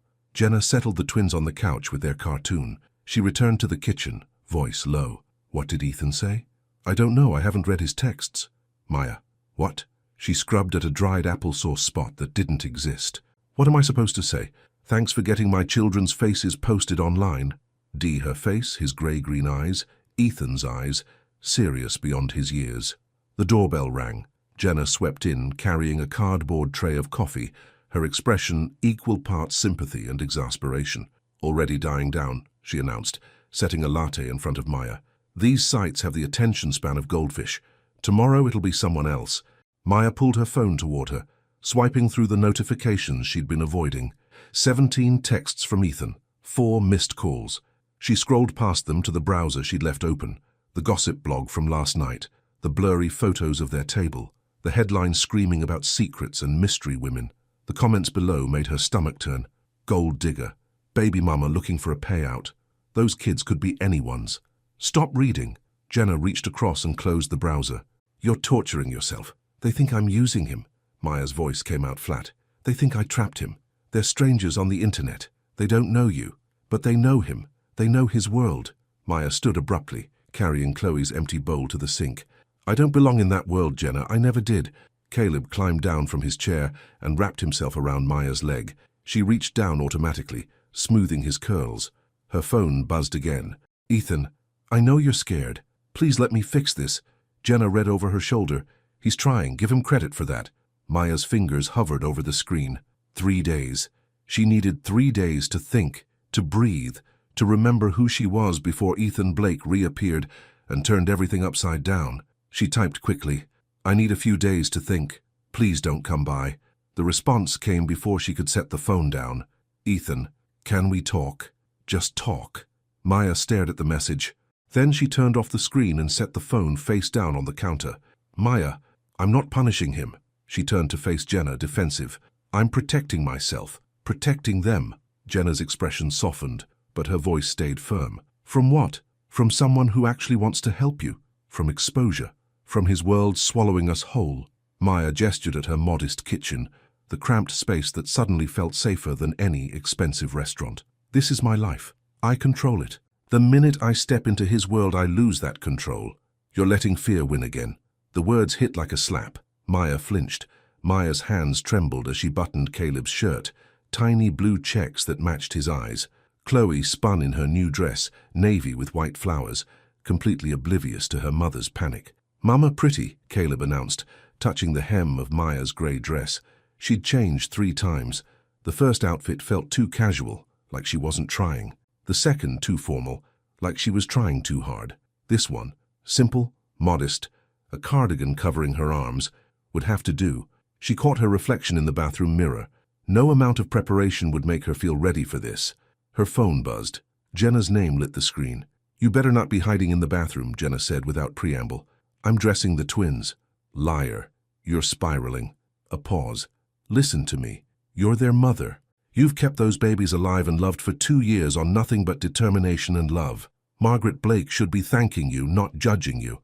She has investigators, Jenna, lawyers, money I can't. Head high. You have every right to be there. Those are your children." Maya closed her eyes, absorbing her friend's certainty like armor. The buzzer sounded at exactly 6 o'clock. Ethan stood in the hallway holding a bakery box, dressed in slacks and a sweater that probably cost more than Maya's monthly rent. His eyes swept over her, lingering. "You look beautiful." Heat crept up her neck. "The twins are ready." Chloe barreled into Ethan's legs. "Ethan, we go now." He scooped her up, that transformation Maya had watched over weeks, awkward stranger to natural father, now complete. Caleb approached more carefully, holding up his arms. Ethan shifted Chloe to one hip and lifted Caleb to the other, both twins clinging to him like he'd always been there. Something in Maya's chest cracked open. "My car's downstairs," Ethan said. "Whenever you're ready." She grabbed the diaper bag she'd packed and repacked twice, checked that she had wipes, snacks, Caleb's comfort elephant. Stalling. Ethan's free hand found her elbow. "Hey, we don't have to do this tonight. I can call, reschedule." "No." Maya straightened. "Let's go." She locked the door behind them, following Ethan and her children down the stairs, walking toward a world she'd spent 2 years avoiding. Getting the twins ready. Good. Because those people put on pants the same way you do. Actually, probably slower. All that money makes simple tasks complicated. A laugh bubbled up despite Maya's nerves. "You're ridiculous." "I'm right. Now listen. You're their mother. You've kept those babies alive and happy for 2 years on nothing but love and grit. Margaret Blake can't say the same about Ethan, can she?" The point landed. Maya straightened her shoulders. "Okay, I've got this." "Damn right you do. Call me after. I want every detail." Ethan arrived exactly at 6, looking nervous himself in dark slacks and a button-down. His eyes found Maya, traveled from her face down to her shoes and back up. "You look beautiful." Heat crept up her neck. "The twins are ready." The drive across the Golden Gate Bridge should have been gorgeous. Sunset painting the bay in golden pink, but Maya barely noticed. Her stomach twisted tighter with each mile. "My mother can be formal," Ethan said, gripping the steering wheel. "Don't take it personally. She's intimidated by anything she can't control. That doesn't help. My father's different, quieter but kind. He'll like you." Ethan glanced over. "I'll run interference. If she gets out of line, we leave. I promise." They exited into Marin County, winding through neighborhoods where houses hid behind gates and hedges. When Ethan turned into a long driveway, Maya's breath caught. The Blake home wasn't a mansion exactly, but it radiated wealth, perfect landscaping, tall windows glowing warm, a circular drive with a fountain. "Ethan, big house." Chloe pressed her face against the window. Maya unbuckled the twins with shaking hands. Before they reached the front door, it opened. Margaret Blake stood framed in golden light, her silver hair swept into a perfect twist, her cream sweater and pearls immaculate. Richard appeared behind her, tall, graying, his expression gentler. "Ethan." Margaret's smile was practiced. "And you must be Maya." "Mrs. Blake." Maya's voice came out steadier than she felt. "Please, Margaret." The correction felt like a test. Richard stepped forward, immediately crouching to the twins' level. "And who are these two?" Chloe hid behind Maya's legs. Caleb stared at this stranger, with Ethan's eyes meeting eyes nearly identical to his own. "This is Chloe and Caleb," Ethan said, resting a hand on Maya's lower back, subtle support she desperately needed. "Well." Margaret's gaze swept over the children, lingering on Caleb's face with unmistakable recognition. "Welcome. Come in." The house's interior stole what remained of Maya's composure. Marble floors, tasteful art, furniture that probably cost more than her annual rent. She gripped Chloe's hand tighter, already imagining everything her daughter might touch might break. Maya's thumb hovered over Margaret's contact for 3 full minutes before she pressed call. 2 rings. "Maya, Thank you for calling back. No preamble, no small talk. Maya gripped her phone tighter, watching Chloe and Caleb argue over which cartoon to watch next. You wanted to talk? I did. I do. A pause, and Maya heard something unfamiliar in Margaret's voice. Uncertainty. Would you be willing to meet? Just us. There's a cafe in the marina, Café Réveillé. This afternoon, perhaps. Maya's instincts screamed trap. She'd watched enough movies to know how this went. Powerful mother-in-law corners working-class girl, offers money to disappear. I'm not leaving the city, Maya said carefully, and I'm bringing witnesses. No witnesses necessary, just conversation. Margaret's voice softened fractionally. I owe you an apology, and I'd prefer to deliver it in person. The word apology did what no threat could. It disarmed her completely. 2 o'clock? I'll be there. After hanging up, Maya immediately called Ethan. He picked up on the first ring. Your mother wants to meet me. Alone. Silence stretched. Then, do you want me there? No. She asked for just us. Maya watched Caleb stack blocks into a precarious tower. But I need you to watch the twins. The sharp intake of breath was audible. By myself? You're their father. You've got this. Right. Yes, of course. He sounded terrified and elated simultaneously. What time? 1:30. I should be back by 4. We'll be fine. Totally fine. A pause. Maya, be careful with her. She means well, but I know what she is. After disconnecting, Maya texted Jenna a detailed plan. Cafe location, time, instructions to call in exactly 2 hours to provide an escape route if needed. Jenna responded with a string of supporting emojis and record everything. Seriously. At 1:15, Maya changed into her best jeans and a sweater Jenna had given her last Christmas. Nice enough to signal she cared, casual enough to show she wouldn't be intimidated. Ethan arrived at 1:30 sharp, looking like a man preparing for surgery. Diapers are in the bag, Maya recited, gathering her purse. Caleb likes his juice watered down. Chloe will ask for candy. She's already had some. They nap around 3 if you're lucky. Diapers, watered juice, no candy. Nap at 3. Ethan repeated it like a mantra. Chloe tackled his legs. Ifan, you staying? I'm staying, sweetheart. At 2 o'clock exactly, Margaret Blake sat at a corner table in Café Réveillé, hands wrapped around an untouched cappuccino. Maya spotted her through the window. The older woman's shoulders curved inward, hair pulled into a simple ponytail rather than her usual perfect style. She wore jeans. Jeans. Maya pushed through the door, and Margaret stood immediately. Thank you for coming. No air kisses, no performance, just gratitude. They sat. Maya ordered tea she didn't want, needing something to do with her hands. I owe you an apology. Margaret's voice was steady but quiet. A real one, not the polite kind I've perfected at charity galas. Maya said nothing, waiting. I was controlling, judgmental. I let fear drive me and I hurt you. Margaret's fingers traced the rim of her cup. I've been thinking about why I reacted so strongly when I learned about the twins. About you. She looked up, and Maya saw red-rimmed eyes behind the composure. I nearly died having Ethan. Preeclampsia. Emergency C-section at 30 weeks. He spent 6 weeks in NICU while I recovered from seizures. The words came faster now, like a dam breaking. The doctor said no more children, so I had one chance to get motherhood right, and I was terrified every single day that I'd fail. Maya's throat tightened despite herself. I poured everything into him. Every anxiety, every fear, every need for control. Margaret's laugh was bitter. I thought if I could just manage everything perfectly, his education, his friends, his future, I could protect him. Instead, I drove him away emotionally. Richard's barely spoken to me beyond pleasantries in years, and Ethan, her voice cracked. When you disappeared 3 years ago, I was relieved. Isn't that awful? I thought you'd hold him back from his potential. I left because I thought that, Maya whispered. Margaret's eyes widened. What? I was broke, pregnant, watching my mother die. I thought I'd ruin his life. Maya stared at her tea. Turns out, we both underestimated him. Silence settled between them, heavy with recognition. When I learned about the twins, about what you'd been through alone, Margaret's hands shook. I saw myself, another mother protecting her child at any cost. And I reacted the only way I know how, with structure, plans, control. Legal arrangements felt like safety. They felt like threats. I know that now. Margaret's voice dropped to barely audible. I've spent 40 years being afraid. Afraid Ethan would get hurt. Afraid I wasn't enough. afraid of losing control of the one thing I thought I did right. She looked directly at Maya. I've been so lonely behind all that perfection. And watching Ethan defend you, the passion in his voice. I haven't seen him care that much about anything since you left. Maya's defenses cracked. Why are you telling me this? Because I want to know my grandchildren. Because my son loves you. And I don't want my fear to cost any of us another 3 years. Margaret's composure finally shattered, tears spilling over. I'm asking for a chance.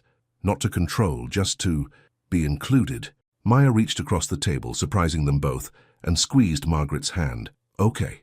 Sunday afternoon, 12:28 p.m. Maya wiped the kitchen counter for the 3rd time, rearranging the plate of sandwiches she'd made that morning. Turkey and cheese, cut into triangles. Apple slices fanned across a second-hand platter. Nothing impressive, nothing that screamed trying too hard, but her hands wouldn't stop moving. Chloe was singing to her stuffed animals in the living room.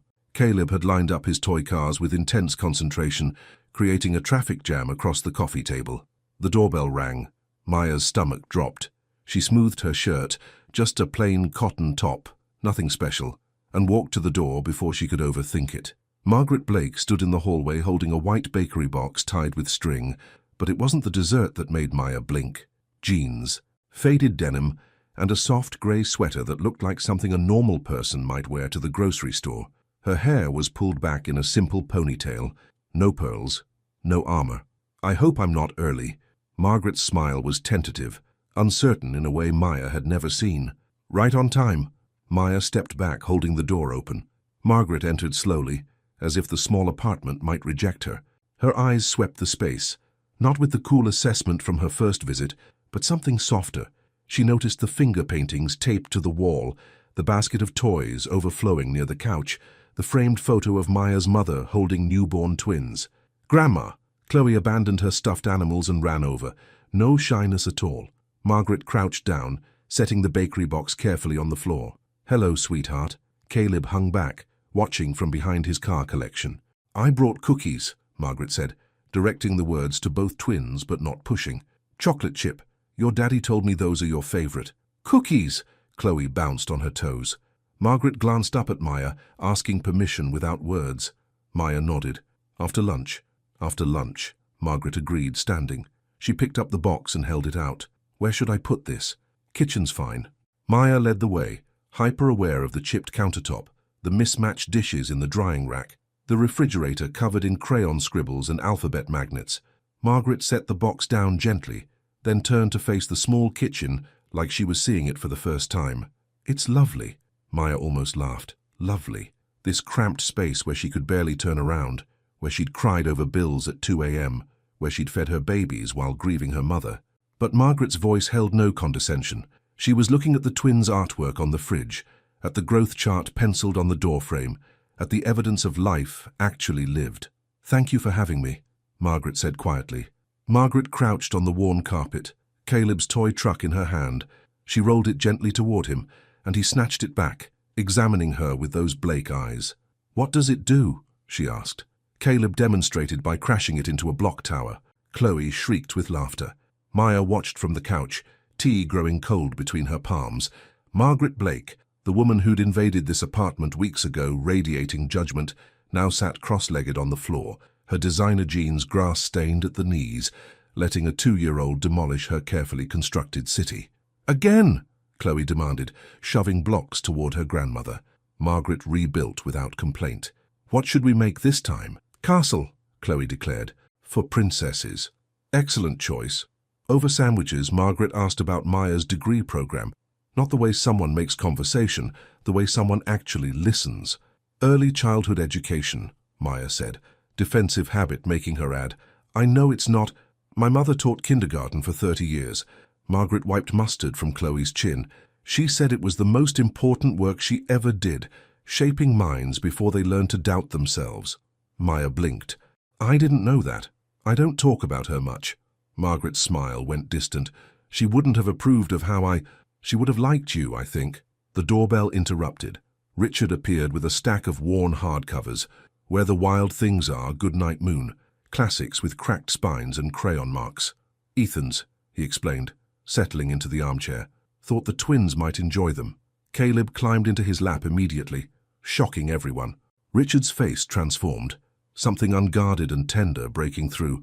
While Richard read in his steady baritone, Margaret joined Maya in the kitchen. "Thank you." Margaret rinsed plates with unfamiliar movements. "Someone used to staff doing this work. For giving me another chance, I know I didn't deserve it." Maya dried a glass, considering. "We all deserve second chances. I've needed a few myself." Margaret's hands stilled in the soapy water. When she looked up, her eyes were bright. "He loves you still. You know that, don't you? The way he looks at you, I haven't seen him that alive since you left." Heat crept up Maya's neck. "It's complicated. The best things are." Margaret handed her the last plate. "I spent 40 years choosing safe over complicated. Don't make my mistakes." At 4, the Blakes prepared to leave. Chloe launched herself at Margaret for a hug. Caleb waved from Maya's hip, his small hand opening and closing. "Bye, Gamma," Chloe announced, the title arriving fully formed. Margaret's face crumpled beautifully. "Goodbye, sweetheart." After they'd gone, Maya stood in the sudden quiet, processing what had just happened. Her phone buzzed. "Thank you again for today. Your children are beautiful. You've done an amazing job with them." Maya read it 3 times before answering. "Thank you. That means a lot." Saturday morning sunlight cut through the curtains at an angle Maya hadn't seen in 2 years. No small feet thudded across the floor. No voices demanded juice, cartoons, attention, just silence. She rolled over, reaching instinctively for the baby monitor before remembering the twins weren't in the next room. They were 20 minutes away in Pack Heights, probably demolishing Ethan's pristine kitchen. Her phone buzzed on the nightstand. 3 photos loaded in succession. Chloe's face smeared with syrup, grinning like she'd won the lottery. Caleb clutching his grey elephant, drowning in Ethan's old Stanford t-shirt that hung to his knees. Both of them at Ethan's massive kitchen island, plates of pancakes cut into careful stars. Making breakfast. They requested shapes. "I'm learning." Maya's chest tightened. Part relief, part something sharper. They looked happy, content, like Ethan's gleaming apartment with its bay views and endless space was exactly where they belonged. She pushed herself upright, the apartment pressing in around her. 2 years of constant motion, feed them, dress them, work, collapse, repeat, and now nothing, no schedule to keep, no one needing her. The freedom felt like drowning. She'd planned this morning obsessively. Sleep in, take a long shower, maybe read something that wasn't a board book. But it was 9:15 and she was wide awake, the quiet scraping against her nerves. Her phone buzzed again. "Caleb asked when you're coming. Told him tomorrow afternoon. That still work?" "Tomorrow. 24 hours of them gone." Maya typed back quickly. "Yes. How's it going?" The response came immediately. Chaotic. Perfect. "They're teaching me the dinosaur song. I had no idea I needed this." She smiled despite the ache in her ribs. Ethan deserved this. These messy mornings, the sticky fingerprints on his probably expensive counters, the sound of his children's laughter filling rooms that had been empty too long. But sitting alone in her silent apartment, she couldn't shake the fear creeping up her spine. What if they liked his place better? What if she became the smaller part of their lives, the struggling mom in the cramped apartment, outshone by Dad with his pancake shapes and endless resources? What if she'd fought so hard to keep them, only to lose them anyway? Maya didn't know what to do with herself. She cleaned the bathroom that was already spotless, folded laundry that didn't need folding, reorganized the twins' toy bins, while her phone sat silent on the kitchen counter. By noon, the apartment pressed in on her. Too quiet, too empty, too much space for thoughts she'd spent 2 years outrunning. She texted Jenna, "Free for coffee?" The response came quickly. "Stuck at venue setup all day. Emergency with the Chung wedding. You okay?" "Fine. Just weird being alone. Enjoy it. Sleep. Read. Be a person, not just a mum." Maya tried. She picked up a book, read the same paragraph 4 times without absorbing a word, turned on the TV, flipped through channels seeing nothing. Her thumb hovered over Ethan's contact. She could call, check on them, ask how nap time went, remind him about Caleb's weird thing with crusts. She set the phone down deliberately. Around 2 p.m. it rang. Ethan's name flashed across the screen. Her heart lurched. "Everything okay?" His laugh was warm through the speaker. "We're great. We just got back from the park. Chloe went down the big slide about 40 times. Caleb found a caterpillar, and we had a whole conversation about metamorphosis." A pause. "But I was thinking, if you're free tonight, would you want to have dinner? Just the 2 of us?" Maya's pulse quickened. Who would watch the twins? My parents offered. They want them for a sleepover, their first as grandparents. I know it's a lot, but my mum's been texting me preparation questions for 3 days. I think she's more nervous than the twins will be, Maya processed, letting the twins stay overnight with Margaret and Richard, whom they'd only recently met, while she went on what was clearly a date with Ethan. Every instinct screamed caution. Too fast, too much, too risky. Okay, she heard herself say. Yes. That evening, Maya changed clothes 3 times before settling on a deep blue dress Jenna had insisted she buy months ago. For when you have a life again, Jenna had said. When the doorbell rang at 7 p.m., she opened it to find Ethan in dark slacks and a button-down that made his eyes look impossibly green. He held flowers, simple daisies, not roses, her favorite from 3 years ago. He'd remembered. You look beautiful, he said, and something in his voice transported her back to 25, to believing in impossible things. They drove to a restaurant in No Valley, not the kind of place that made headlines, just warm lighting and corner tables built for conversation. No photographers lurked outside. No one recognized them. Just 2 people trying to find their way back to each other. Sunday morning, 8:30 a.m. Maya woke to light flooding through floor-to-ceiling windows, no curtains to block the bay view. The sheets beneath her were impossibly soft, the mattress cradling her like a cloud. For 3 disoriented seconds, she couldn't remember where she was. Then she turned her head. Ethan slept beside her, his face relaxed in a way she'd never seen it, not even 3 years ago, when stress about the company launch had followed him everywhere. His hair was mussed, one arm thrown above his head.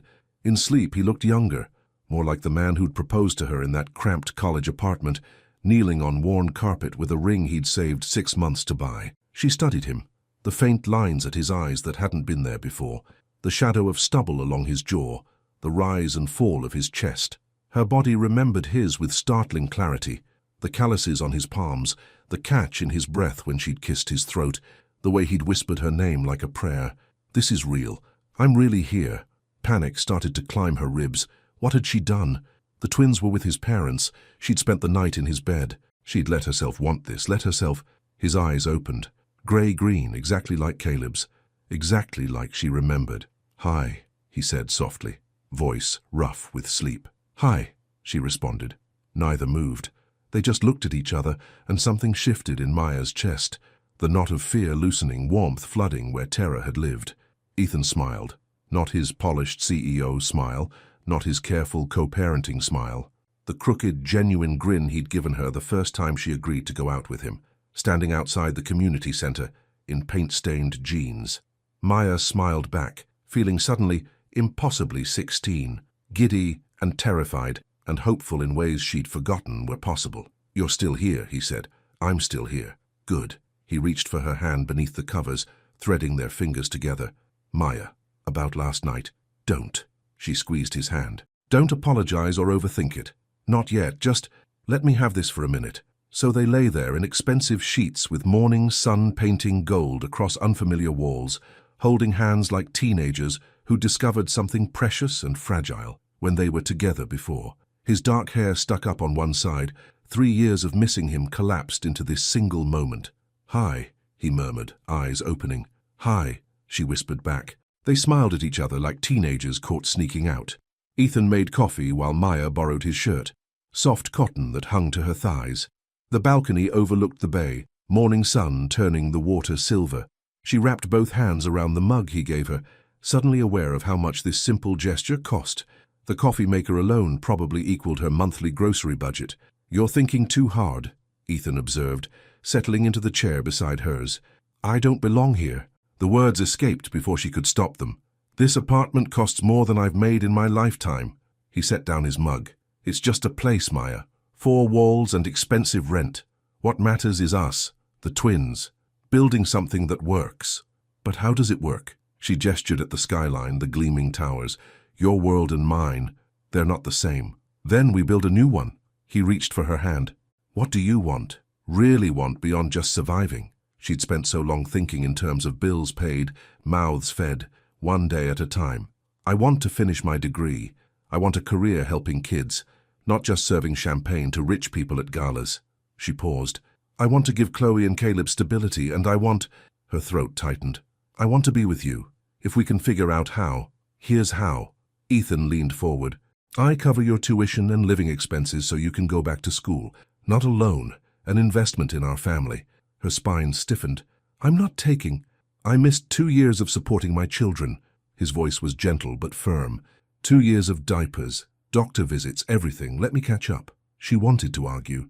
The refusal sat on her tongue, familiar as prayer, but she swallowed it. Okay, but we track every penny. This isn't a blank check. Deal. He grinned, then turned serious. Eventually we need to talk about living arrangements. You and the twins moving here, or I buy us a house we choose together. That's... She couldn't finish. Too big, too fast, too permanent. Step by step, he promised. By 11, they were at his parents' house. The door flew open before they knocked. 2 small bodies in matching sweaters launching themselves forward. Mama! Daddy! Chloe shrieked. Maya caught her daughter while Ethan scooped up Caleb. The twins hugged them both equally, small arms reaching for each parent without preference. Something in Maya's chest cracked open. Margaret appeared in the doorway, Richard behind her.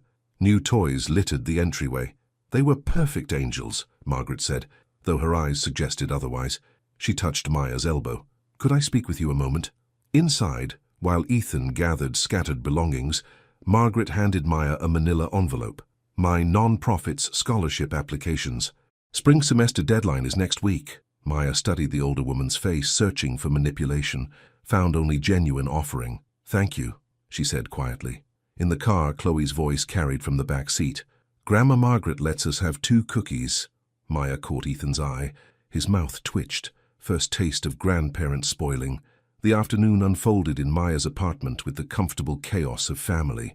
Building blocks, picture books, goldfish crackers ground into the carpet. Real and imperfect and theirs. When evening approached, Ethan collected his keys. Stopped, looked at the twins playing at his feet, at Maya folding tiny laundry. You could stay, Maya heard herself say.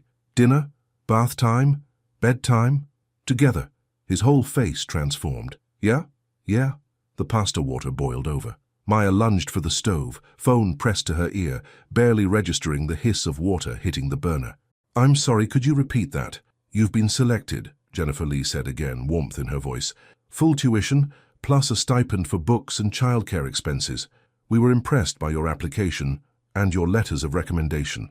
From the living room, Caleb shrieked with delight as his block tower crashed. Ethan's laugh followed, deep and unguarded. When would I start? Maya heard herself ask.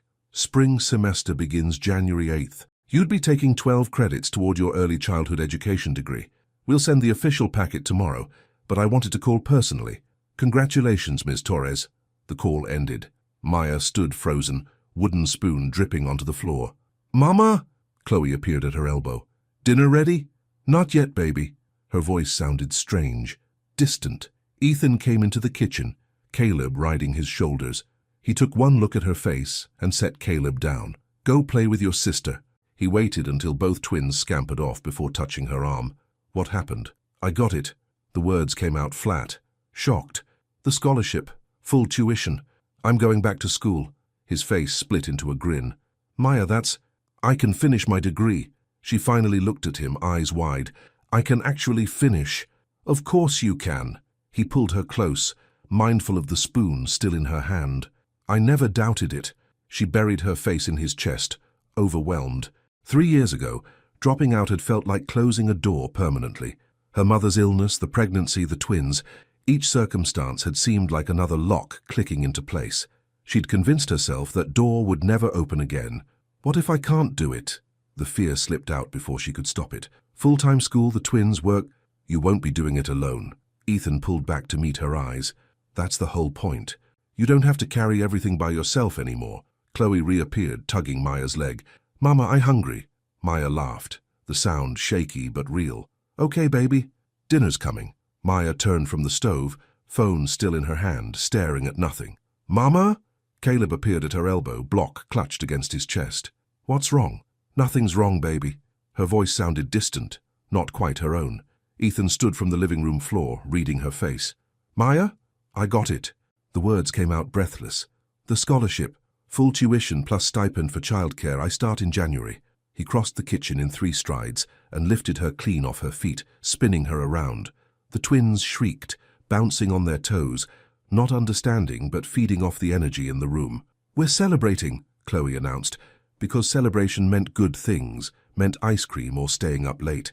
Later, after the twins finally crashed around 9, sugar from celebratory cookies still coursing through their systems, Maya sat on the couch and felt the weight of it settle.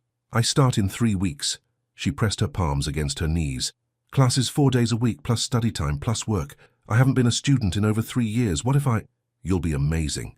Ethan sat beside her, close but not crowding. "And we'll adjust the schedule. I'll take the twins more during your class blocks." Her spine straightened. "You already have them 2 overnights a week, plus every Wednesday. I can't ask—" "They're our kids." His voice was gentle but firm. "This is what partners do." The word landed warm in her chest. Partners. A week later, Ethan leaned against the floor-to-ceiling windows of his penthouse, watching her take in the space with different eyes. "It's beautiful," Maya said carefully, "but it's yours. It doesn't feel like ours." He'd been waiting for this. "So let's find something new, together, something we choose as a family." The house was perfect. Sunset District, 3 bedrooms, a garden where the twins could dig and destroy things safely. Chloe ran from room to room declaring which was hers, all of them apparently. Caleb found a closet under the stairs and deemed it his fort. Then Maya saw the listing price and her throat closed. "Ethan, I can't. The house will be in both our names." He'd clearly anticipated this. "Equal ownership, not mine. Ours." That's not how it works when one person pays for everything. It's exactly how it works when 2 people decide to build a life together. Frustration bled through his patience. "Why is it so hard for you to accept help?" "Because I don't want to be saved." The words came sharp. "I don't want to be the charity case you think this is charity." His voice rose, startling her. "I'm trying to build a home with the woman I love, with our children. That's not saving you, that's choosing you." Maya left, taking the twins, her chest too tight to speak. That night, Jenna showed up with Thai food and no patience for self-sabotage. "He's not your mother's employer who pitied her," Jenna said around spring rolls. "He's not some rich guy trying to buy you. He's the father of your children who wants to share his life. There's a difference." Maya stabbed at her pad thai. "What if I lose myself in his world? What if you find yourself instead?" The title company smelled like recycled air and legal paperwork. Maya's hand trembled as she signed next to Ethan's bold signature. Her name looked small beside his. Then she remembered. Equal ownership. Equal partnership. Outside, January's sun cut through fog as they walked to where Jenna waited with the twins. "Second thoughts?" Ethan asked. She looked at Caleb's face pressed to the car window, at Chloe waving frantically, at this man who'd fought for them when he didn't have to. "No, this is right. We're right." That evening, surrounded by pizza boxes in their new living room, Maya watched Ethan demonstrate how the twins could slide down the hallway in socks, watched her children collapse in giggles, safe and loved, not just surviving anymore, actually living. A Saturday morning in early January, 8:15 a.m. The new house was chaotic. Boxes everywhere, furniture in wrong rooms, but also life happening. Twins running through halls, cartoons on TV, coffee brewing. Maya stood in the kitchen of their house, watching Ethan make pancakes, while simultaneously preventing Caleb from climbing on a stack of boxes. This was her life now. "Buddy, those aren't stable." Ethan scooped Caleb up with one arm, spatula still in the other hand. "How about you help me flip instead?" Caleb's face lit up. Ethan positioned him on the counter, small hand guided by larger one, and together they flipped a pancake. It landed crooked but intact. "I did it!" Caleb shouted. Maya's throat tightened watching them. 6 weeks ago, Caleb wouldn't even hold Ethan's hand. Now he demanded his help with everything. "Mama, come see my room." Chloe appeared, tugging Maya's sleeve. The princess room was really just a bedroom with a bay window, but Chloe had claimed it instantly. Maya let herself be dragged upstairs, stepping over boxes labeled toys and books in Ethan's neat handwriting. Chloe's room was pure chaos. Stuffed animals everywhere. Her new bed, picked out together last week, unmade, drawings scattered across the floor. But the bay window seat was arranged perfectly, 3 stuffed animals in a row facing the garden. "They're watching for birds," Chloe explained seriously.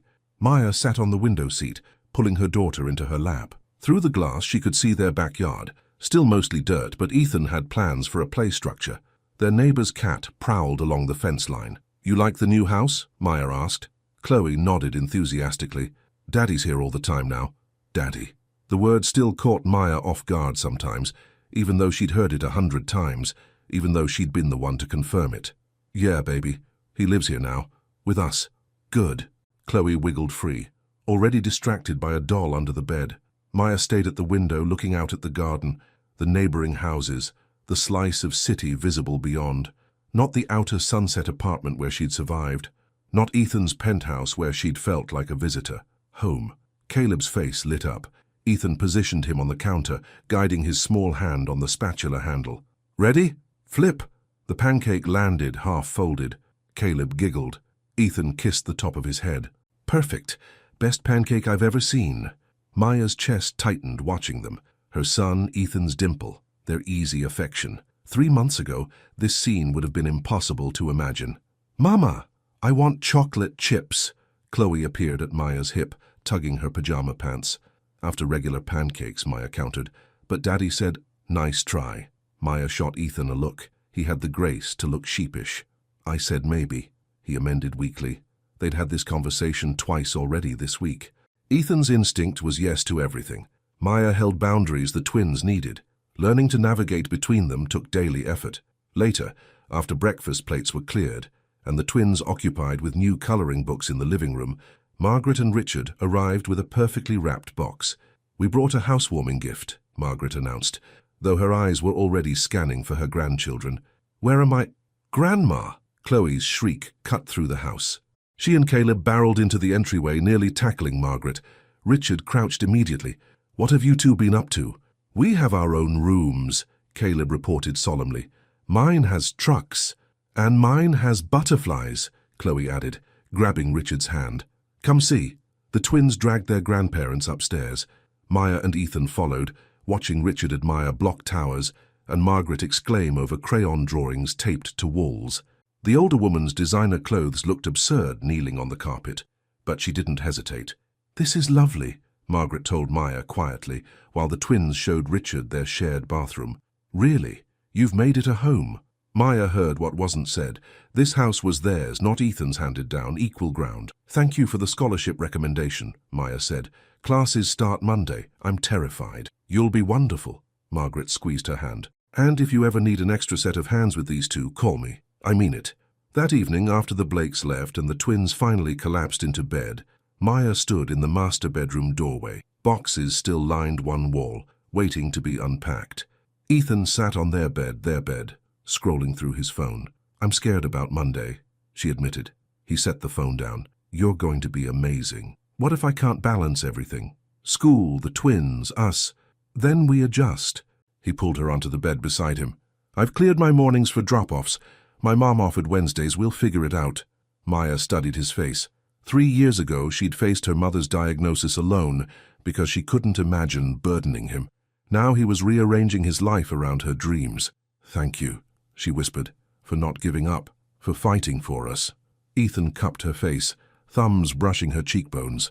You and those kids are the best thing that ever happened to me. I'll fight for us every day. When he kissed her, Maya tasted promise and future and home. The botanical gardens sprawled before them, a riot of spring color. Chloe darted ahead toward a cluster of tulips, while Caleb gripped Maya's hand, taking in the flowers with his characteristic seriousness. Stay where we can see you, Maya called. Ethan caught up to Chloe, steering her back toward the path. 6 months ago, this would have been chaos. Maya hypervigilant, Ethan uncertain, the twins confused. Now they moved like they'd choreographed this dance years ago. Mama, look! Chloe pointed at a butterfly hovering near a lavender bush. Maya crouched beside her. Beautiful baby. Ethan appeared with Caleb hoisted on his shoulders, the little boy's hands tangled in his father's hair. There's a quiet spot near the redwood grove. Want to head that way? Something in his voice made Maya look up. His face held carefully controlled nervousness. Sure. They walked deeper into the gardens, away from the weekend crowds. The redwood grove created a cathedral of filtered light and hushed air. Ethan set Caleb down, and both twins immediately started collecting pine cones. Maya watched them, smiling. Remember when Caleb wouldn't let you near him at this playground? He scraped his knee and wanted only you. Ethan's voice was soft. I thought I'd never... He stopped, took a breath. Maya turned toward him. His expression stopped her heart. Maya. He reached for her hand. These last 6 months have been the best of my life. Watching you with our kids, building this life together, waking up next to you every morning. His voice cracked. You're the strongest person I know. You survived everything alone. Gave our children a foundation of love I'm only now getting to be part of. Ethan. He dropped to one knee. Maya's hand flew to her mouth. The twins, sensing something important, abandoned their pine cones and rushed over. What Daddy doing? Chloe demanded. Ethan pulled a small velvet box from his jacket. I asked you this once before, 3 years ago. You said yes, but life got in the way. His eyes shimmered. I'm asking again. Maya Torres, will you marry me? Will you let me be your partner, your equal, for the rest of our lives? The ring caught the filtered sunlight. Simple, elegant, perfect. The botanical gardens sprawled before them, a riot of spring color. Chloe darted ahead toward a cluster of tulips, while Caleb gripped Maya's hand, taking in the flowers with his characteristic seriousness. Stay where we can see you, Maya called. Ethan caught up, and Maya noticed something different, a tightness around his eyes, a tension in his shoulders she hadn't seen since those early awkward visits. You okay? She squeezed his arm. Yeah, he exhaled. I need to tell you something. Her stomach flipped. That sounds ominous. No, not. He gestured toward a bench overlooking a bed of roses. Can we sit for a minute? The twins were 10 feet away, investigating a butterfly on a lavender bush, close enough to see, far enough to create privacy. Maya settled onto the bench, and Ethan took both her hands in his. 6 months ago, I thought my life was complete. His voice was steady, but his hands trembled. I had my company, my success, everything I'd worked for, but I was empty. Maya's throat tightened. Finding you again, meeting our children, building this life with you, it's shown me what actually matters. His grey-green eyes held hers. These months have been the happiest of my life. Watching you go back to school, seeing you bloom, parenting with you, waking up next to you. I don't want this to ever end. He released one hand to reach into his pocket. Maya's heart hammered against her ribs. I asked you to marry me 3 years ago. He pulled out a small velvet box. You said yes and then you left, and I thought I'd never get another chance. The box opened. Inside, a simple platinum band held a single diamond. Elegant, understated, perfect. I'm asking again. His voice cracked. Not because of the twins, not out of obligation, but because I love you. Because you're my partner, my equal, my best friend. Because I want to build the rest of my life with you. He drew a shaky breath. Maya Torres, will you marry me? She was nodding before words formed, tears streaming down her face. Yes. It came out as a sob. Yes, yes, yes. Ethan's hands shook as he slid the ring onto her finger. It fit perfectly, like it had been waiting for this moment. They kissed, her hands cupping his face, tasting salt from both their tears. Mama, Daddy. They broke apart as the twins raced back, Chloe holding a flower she'd definitely picked without permission. Why are you crying? Chloe's face scrunched with concern. You sad? Maya laughed, the sound pure joy. No, baby. Happy. So happy. Why? Caleb demanded, studying their faces with his usual intensity. Ethan crouched to their level. Because Mama and I are getting married. We're going to be a family officially. Chloe's nose wrinkled. Aren't we already a family? Yes, Maya said, pulling them all into her arms. Ethan, Chloe, Caleb, everyone she loved most in the world. Yes, we are, but now it's forever. The house held a strange quiet.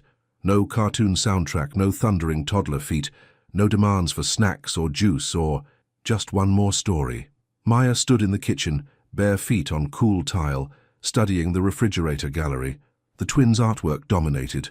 Chloe's chaotic rainbows, Caleb's careful attempts at letters, a photo from the zoo, all 4 of them squinting in sunshine, another from Easter, the twins chocolate-faced and delighted. In the corner she'd placed 2 pictures side by side, Ethan at 3, dimple prominent holding a toy truck, Caleb last month, same dimple, same truck, a gift from Grandpa Rick, who'd saved it for 30 years. They're really gone, huh? Maya turned. Ethan leaned against the doorframe, hair still damp from his shower, wearing pajama pants and nothing else. After months of living together, the sight of him still made her stomach flip. Margaret texted, "They're already asleep." She sent proof. Maya held up her phone. A photo of both twins sprawled in a guest room bed, Caleb clutching his elephant, Chloe's arm flung over her brother's middle. My mother's really embraced the grandma role. She brought them matching pajamas for the sleepover. Ethan crossed the kitchen, wrapped his arms around her from behind, chin resting on her shoulder. You nervous about tomorrow? Terrified. Second thoughts. She turned in his arms. Not even a little. Just processing that this is real. That we get this. His hands framed her face. We get this. The ring on her finger caught the light. She'd barely stopped staring at it in 3 months. Tomorrow, another ring would join it. Jenna wanted me to go out tonight. Some pre-wedding celebration thing. Tom wanted the same. I told him I had better plans. Oh? She traced the line of his collarbone. What plans? Well, the house is empty. No toddlers to interrupt. We could actually have a conversation without someone demanding crackers. Is that what you want to do, talk? His eyes darkened. Eventually, she kissed him, tasting mint toothpaste and promise. 3 years ago, she'd left this man rather than burden him. Tomorrow, she'd marry him. Between those moments, pain, fear, 2 beautiful children, and finding their way back. Come to bed, she whispered against his mouth. Isn't that bad luck? Seeing the bride before the wedding? We've been sleeping together for 6 months. Fair point. He lifted her, and she wrapped her legs around his waist, laughing as he carried her toward their bedroom. Tomorrow, vows. Tonight, just them. Ethan found me in the kitchen, my fingers tracing the edge of a photo stuck to the refrigerator. Caleb's first day at the park with him, 6 months ago. The boy's uncertain smile, Ethan's hopeful eyes. Having second thoughts. His voice carried teasing warmth. I turned, shook my head. Never. He crossed the room, pulled me close. We stood there in the quiet house, our house, while outside crickets sang and the neighborhood settled into Friday night peace. Remember when you asked me to have coffee? I said. That first real conversation after everything. You were terrified. I was convinced you'd take them from me. The admission still carried weight. That I'd lose everything. Ethan's arms tightened. Instead I gained everything. I looked up at him. You, them, us, a real family. We moved to the couch, fell into the comfortable sprawl of 2 people who'd learned each other's rhythms. He mentioned my spring grades, straight A's, an acceptance letter for the accelerated program sitting on the counter. I talked about the twins starting preschool in September, how Caleb was finally sleeping through the night in his own bed. Your mother sent me a text earlier, I said. Should I be worried? She said she's proud of me, that my mother would be proud too. Ethan kissed my temple. Silence stretched between us, the good kind, where words weren't necessary. Tomorrow there'll be cameras, I said finally. Your business partners, society people, there'll be 40 people we love. He shifted to face me. Jenna, my parents, our kids, the rest doesn't matter. I studied his face, the same face I'd fallen in love with at 25, now carrying lines earned through building a company, finding his children, fighting for us. You're right. Say that again? I want to remember it for our vows. I shoved his shoulder, laughing. That night we fell asleep early. Tomorrow would start before dawn. But I lay awake, longer, listening to Ethan's breathing, thinking about dropped champagne glasses and parking garage revelations, about terror giving way to trust, about second chances and stubborn hope. My phone glowed on the nightstand. One last text from Jenna. Tomorrow you become Mrs. Blake, but you've been his for years. Sleep well, beautiful. I smiled in the darkness, Ethan's warmth solid beside me. Tomorrow I'd walk down an aisle. Tomorrow our children would scatter petals and carry rings. Tomorrow we'd make official what our hearts already knew. But tonight I was simply grateful for finding him again, for being found, for the family we'd built from broken pieces and brave choices.